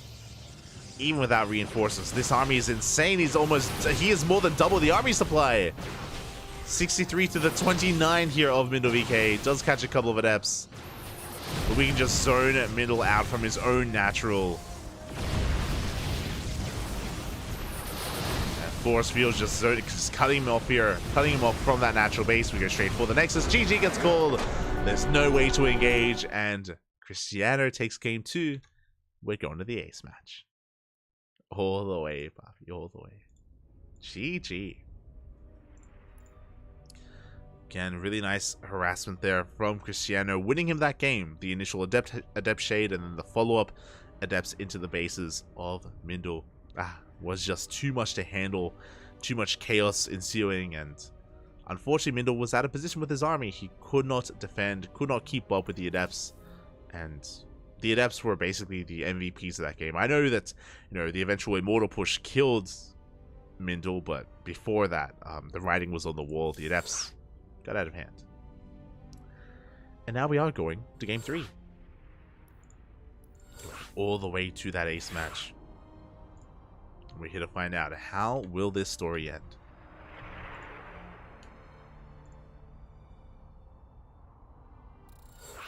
Here we go.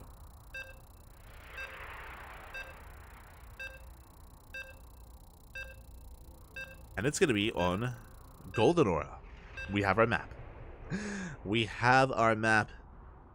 It all concludes with the Aura of Golden. Ravenous.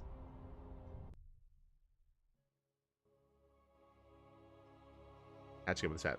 Protoss is so OP. 100% win rate. Mate, PvP unwinnable, Poppy. Unwinnable. Smoke.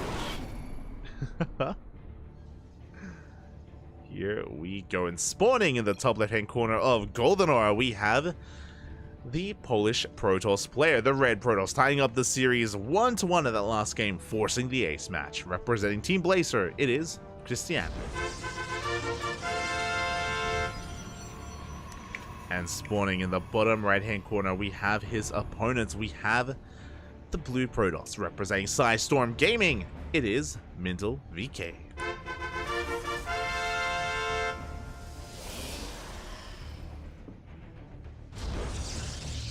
Here we go. Again, Cristiano snowballing out of control in that last game off of some economic damage with those Adepts.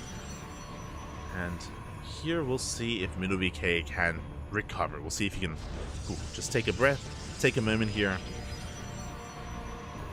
to settle things down and get into the mid game in a stable position. We'll see if we can get there. We'll see if we even get a mid game. You know, to be fair, we are on Golden Aura. Short rushes to spike round. We could just double down, just go all in. We'll see. For now, 2-gate opener. 2-gate opener from Middle VK. Likewise, 2-gate opener from Cristiano into the Cyber Core. And we should be seeing the second pylons in their respective main bases as well. Ah, so bright.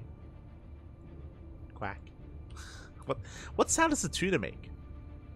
What sound does Ryung make? Quack. As the probes are moving out, again, just getting a read on what each other is up to. Second pylon in the main for Cristiano and for Mindle as well. So everything's looking normal. No proxy, no cheese to kick things off. Not yet.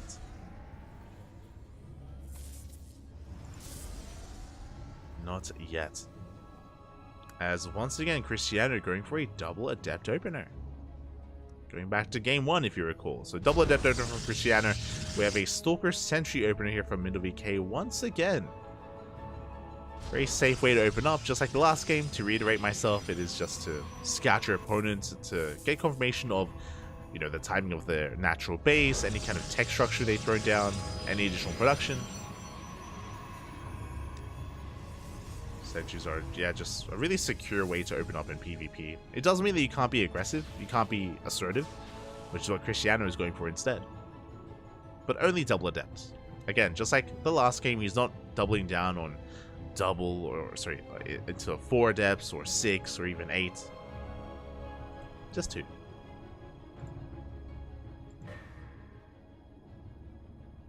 So we are going to be threading a shade into the natural. This time, Middle VK does keep up. Does wall off. But it isn't about walling off against the first shade, it's about walling off against the second, the third, the fourth shade. Cristiano, he's going to be just so active, just constantly threatening this base. And it's going to be on Mindle to keep up every single time. As here comes out to Luke. Hallucination comes in. Does get eyes on the tech of choice. Does get eyes on the Robo, just like the previous game, and also confirms the expansion as well. So Mindle, he knows that he should be safe and sound at home, and is aware, of course, his opponent is going to be foregoing Blink in favor of Immortals and a Warp Prism. Adepts, they commit to the shade, but the wall is solid. We force a recall. And again, this time, Mindle, he keeps up. Going for his Twilight Council, going to have a much faster Blink. We have a Forge on the way for +1, so this tells us that Mindle's going for a very Blink Stalker heavy composition.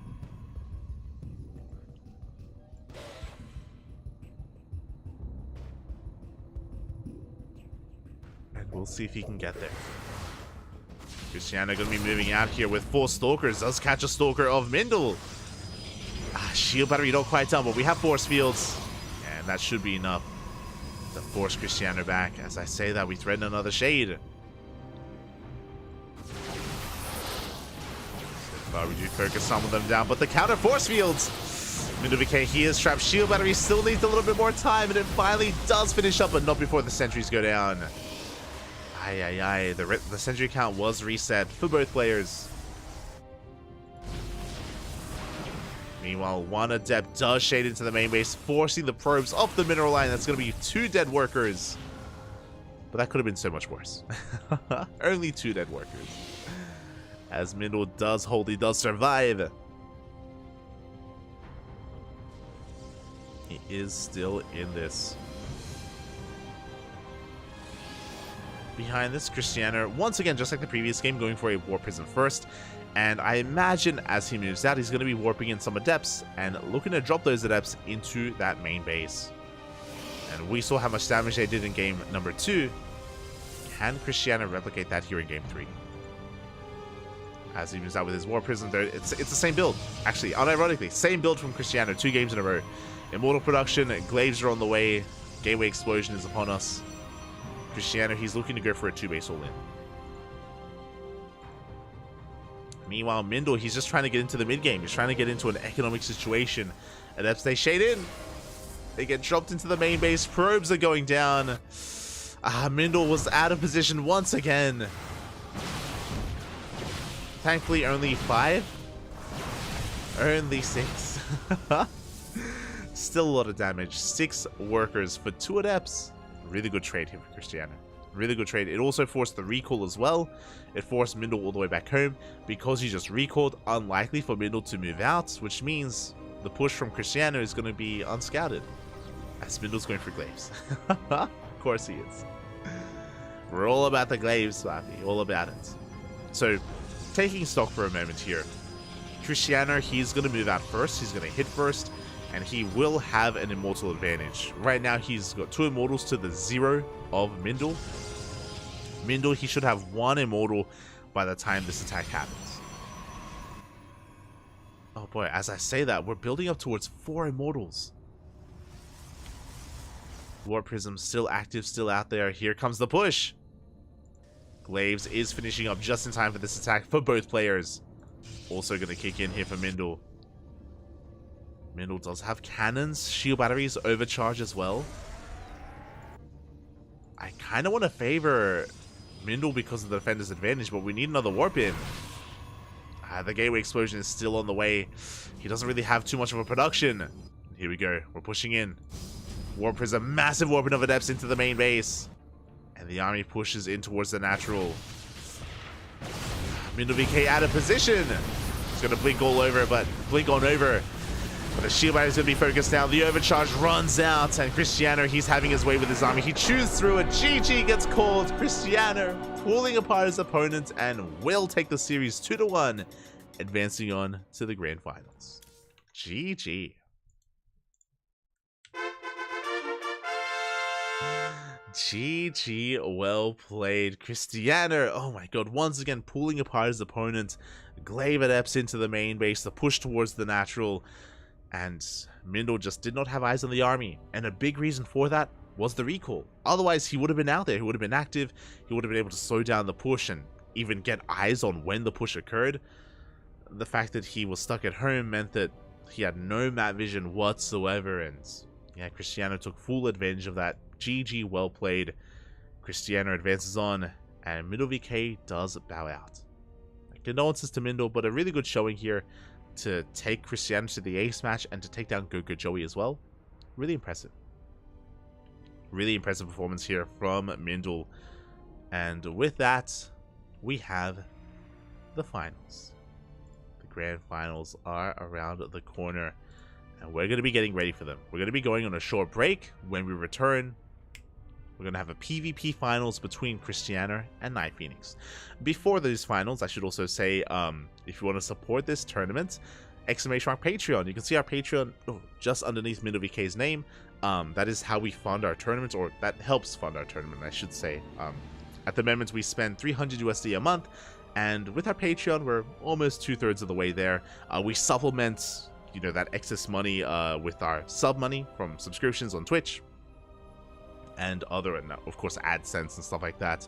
We're able to, you know, at least help fund our tournaments, and that's currently where all of our resources go to. So if you want to help support us, if you want to help fund us, if you want to help us grow our tournaments, because we do have some stretch goals on where we want to take our tournaments and, you know, help them be more consistent, more regular, turn our bi-weeklies into weeklies, pay out top 4 instead of top 2, you can do so on Patreon if you wish.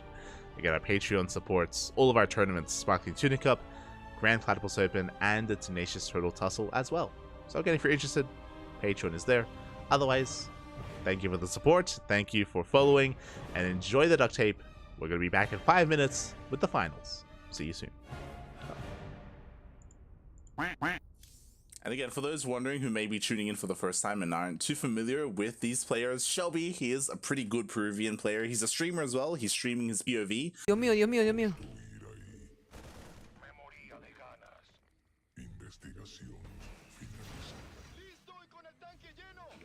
Men, ¿qué me quiere pushar con 4 Belin, 3 mutas? ¡Corre, Forest! No lo dejen ir. ¡Ah! ¡No! ¡Oh! ¡Te pasaste de ver! But he also looks after the convenience store when his parents aren't around. So he's currently competing, playing, and also looking after the store, and he needs to pause whenever there's a customer. what I want to know is how far does he have to go? You know, like, is it like downstairs, so, right? yeah, Like, yeah, I think it's a flight of stairs. He has to get down the flight of stairs. you're like a customer. You're like in the waiting. You know, ding, and then you're. He's like, he's like straight up running down. every now and then, it's like, you hear him fall. Waiting for him to like trip and fall.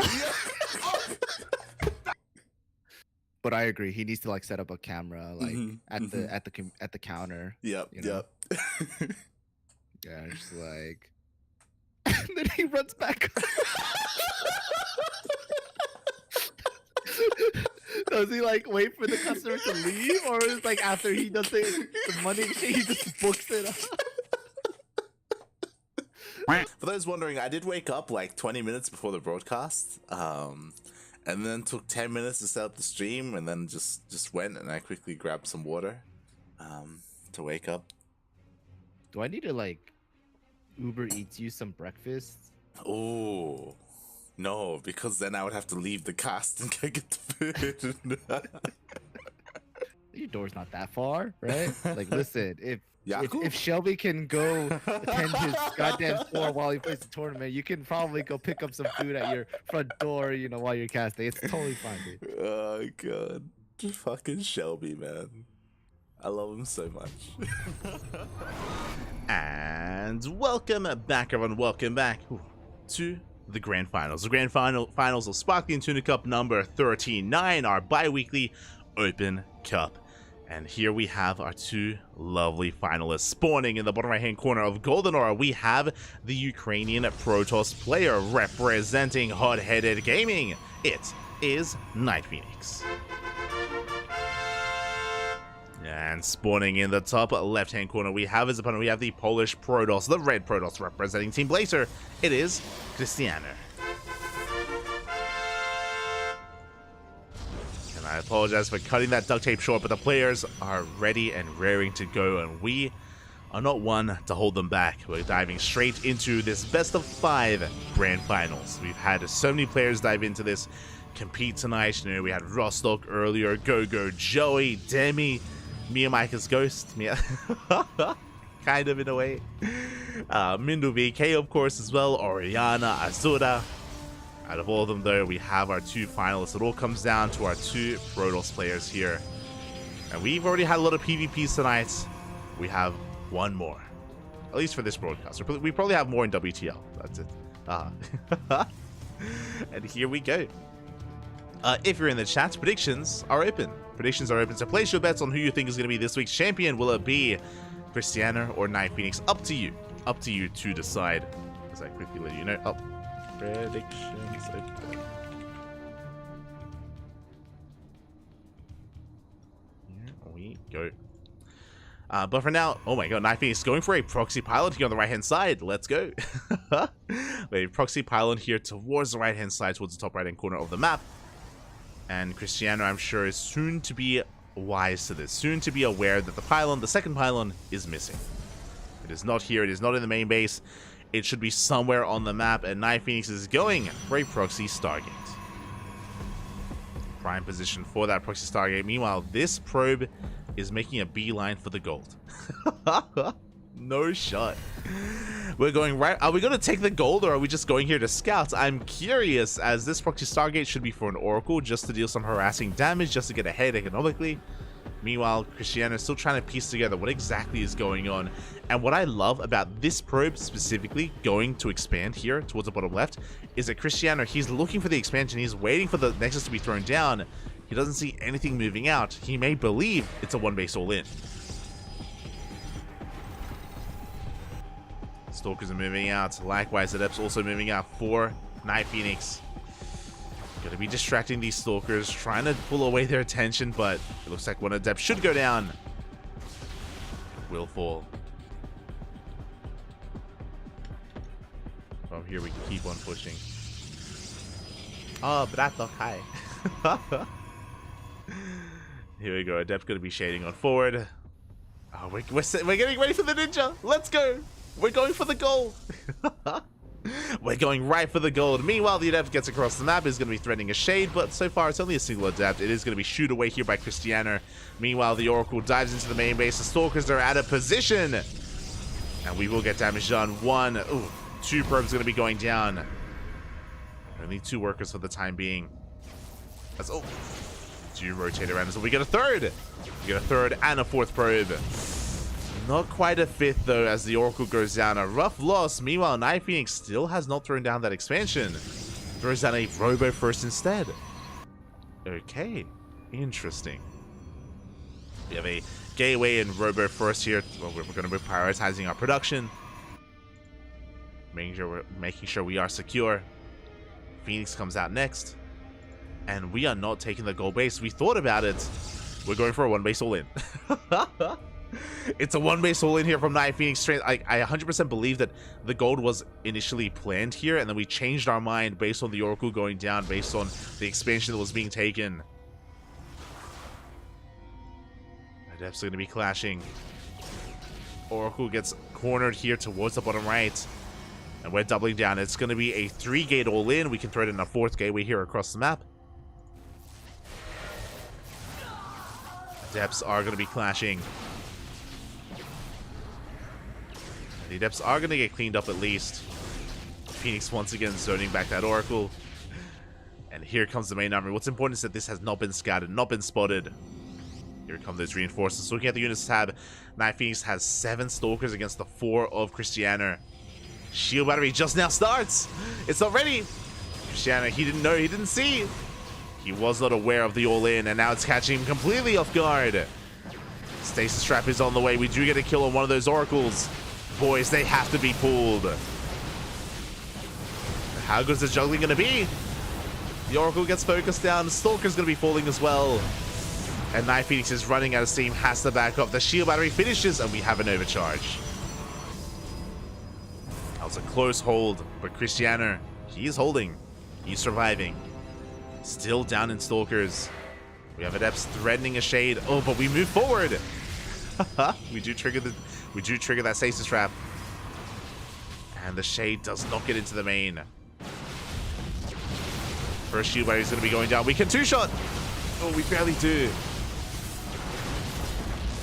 But again, these are not free trades for Night Phoenix. Going to be bleeding out some of these Stalkers. It looks like we do barely get, not quite, we don't get the shield battery. Immortal arrives, and Cristiano, he's holding. Shuts down the Warp Prism as well, forces it back. With the arrival of this Immortal, it looks like Cristiano, he has more than enough to just chase this away. The Prism goes down as well, and Night Phoenix is down to only a handful of Stalkers. 3 Stalkers left, we have 3 more on the way. But it's just not enough. Not anymore.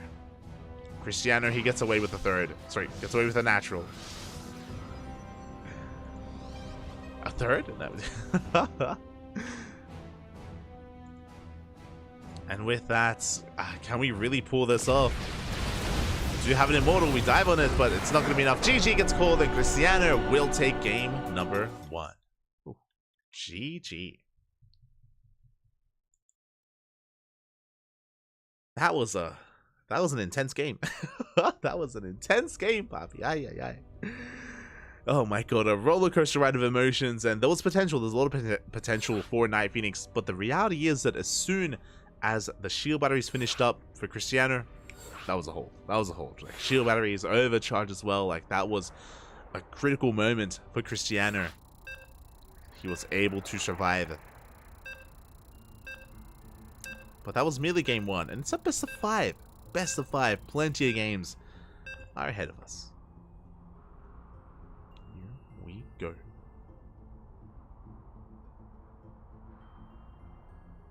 As we are headed towards game number 2.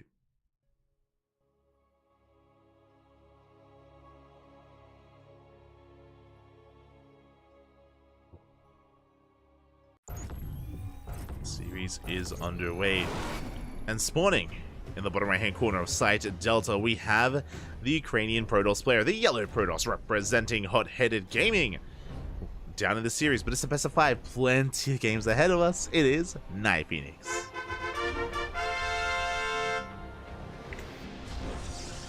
And spawning in the top left-hand corner, we have as opponent, we have the Polish Protoss representing Team Blazer, leading the series 1-0. It is Cristiano.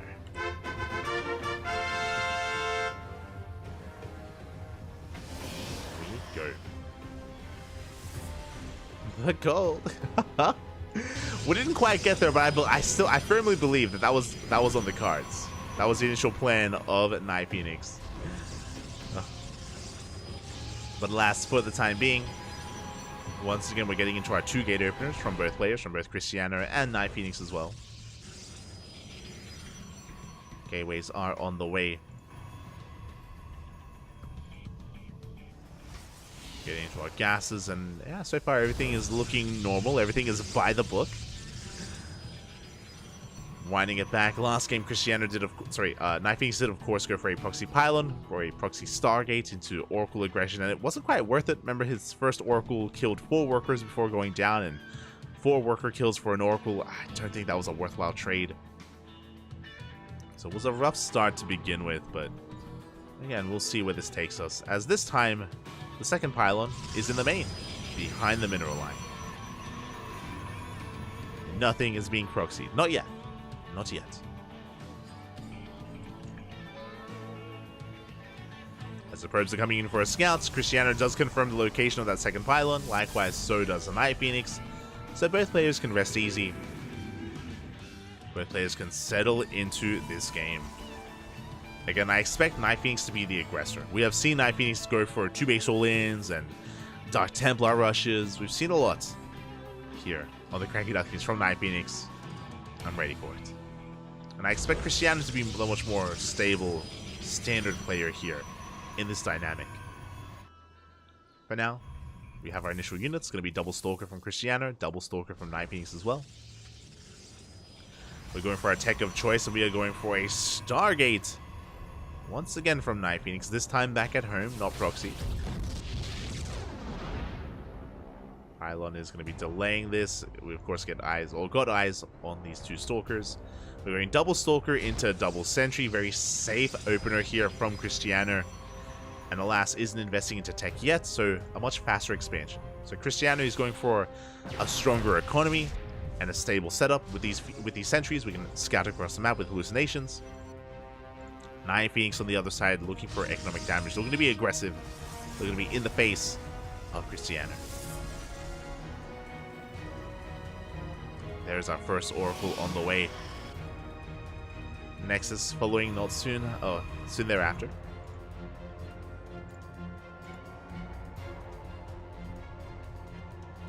We are settling into this.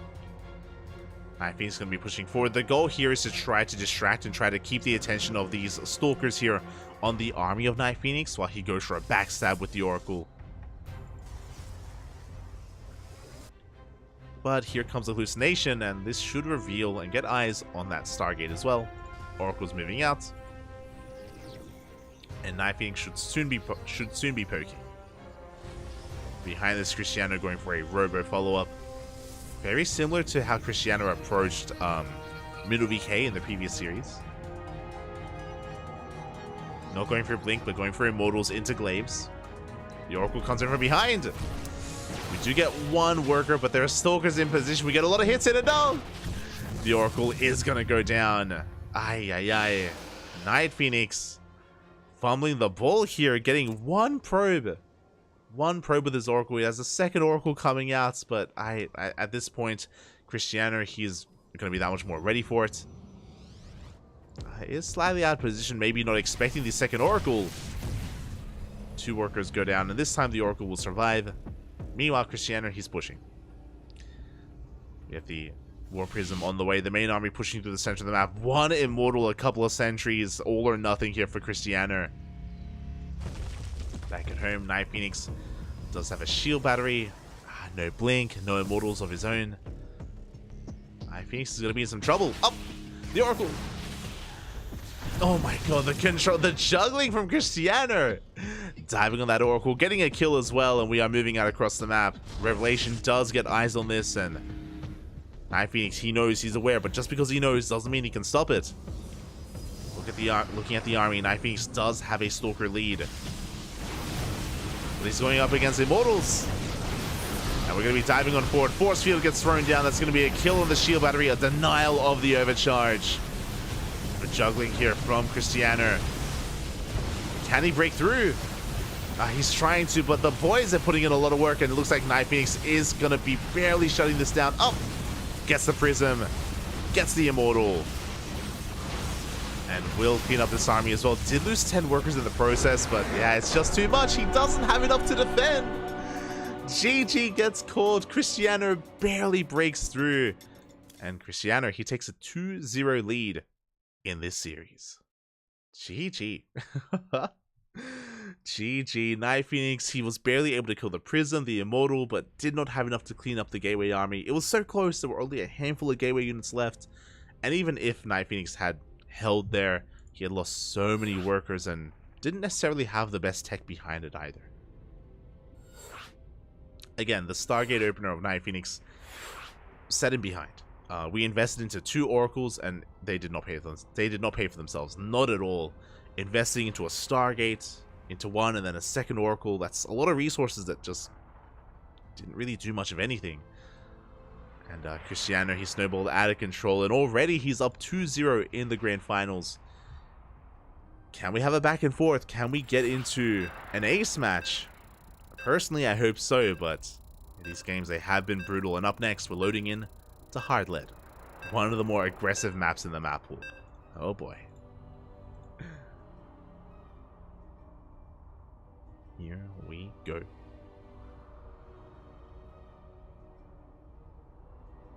It could all end here. Could all end in game 3.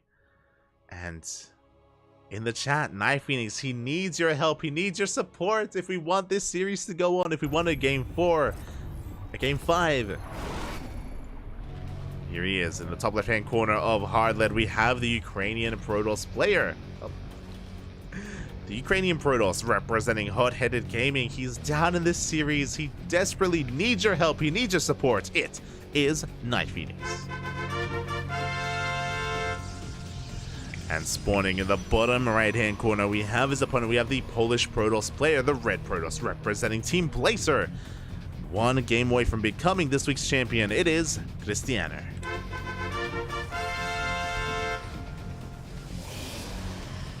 Uno más. One more is all he needs. One more is all he wants.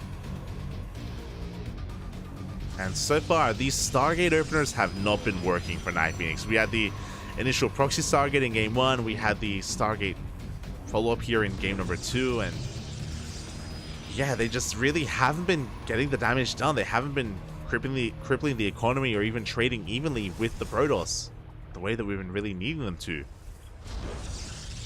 So back to the drawing board. Are we going to go for another Stargate opener here in game 3, or do we go for something different? Do we go for something else? For the time being, we're scouting. Night Phoenix does rally his probe here towards the left-hand side. Checking these locations. Even going for a fake proxy pylon. Okay. I dig it. There it is. A pylon is thrown down. I don't believe we're going to be throwing down anything alongside this, but essentially Cristiano, he's scouting. He's aware that the pylon is missing. He's aware that something is wrong, and this should be ringing alarm bells in the head of Cristiano. The probe has stuck around, so I'm curious if we're going to commit to anything here. This is an interesting location. Because it's on Night Phoenix's side of the map, it is unlikely to get scouted. I'm curious if we throw down a Twilight Council. It's going to be a Stalker opener. There it is. A Twilight Council is thrown down. Are we going for a proxy Dark Shrine? This probe is going to be moving out for the time being, but DTs are an option here for Night Phoenix. And we have seen Night Phoenix beat Cristiano with DTs before. For the time being, we're going for a double adept opener. Yeah, there we go. Pylon is going to be thrown down. Twilight Council about to finish up. Show me the Dark Shrine. That's actually going to be a third gateway. Never mind. It's going to be a third gateway. Do we go for Blink or Dark Shrine? Yeah. I'm still of two minds. That's going to be threatening a Shade. It's going to be Blink. Okay. It's not going to be a Dark Shrine. We have a proxy gateway across the map. We have 3 gateways back at home. It's going to be a 1 base, 4 gates all in with Blink. Okay, it's all or nothing here. The game will end one way or another. Either the all-in works or it fails. Back at home, Cristiano going for a Robo. With this Robo, he gains access to safety immortals. And defensive immortals is exactly what Cristiano needs in this position. We have shield batteries on the way. Additional pylons as well. Cristiano not fully aware of what's going on. He's trying to get a read. He's trying to get a scout off. Does confirm the full wall. That's a big tell. That means we have a proxy. Stalkers are on the way. Night Phoenix is going to be doubling down here. The first immortal still in production. We have sentries of force fields. Oh, speaking of big force fields. It doesn't quite trap the army. Again, this is before Blink finishes. Night Phoenix was vulnerable, but Cristiano unable to capitalize.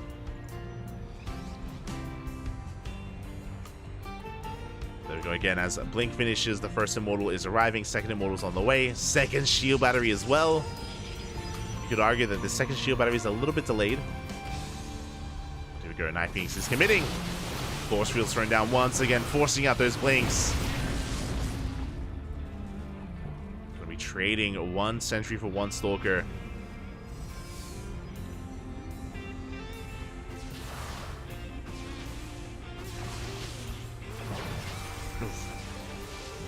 Stalker gonna be blinking back. Immortals, they have hit the front line.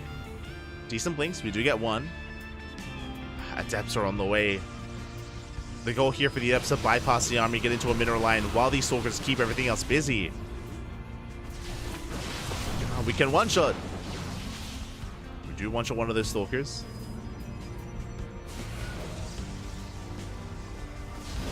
Adepts shading in, but we do have a full wall.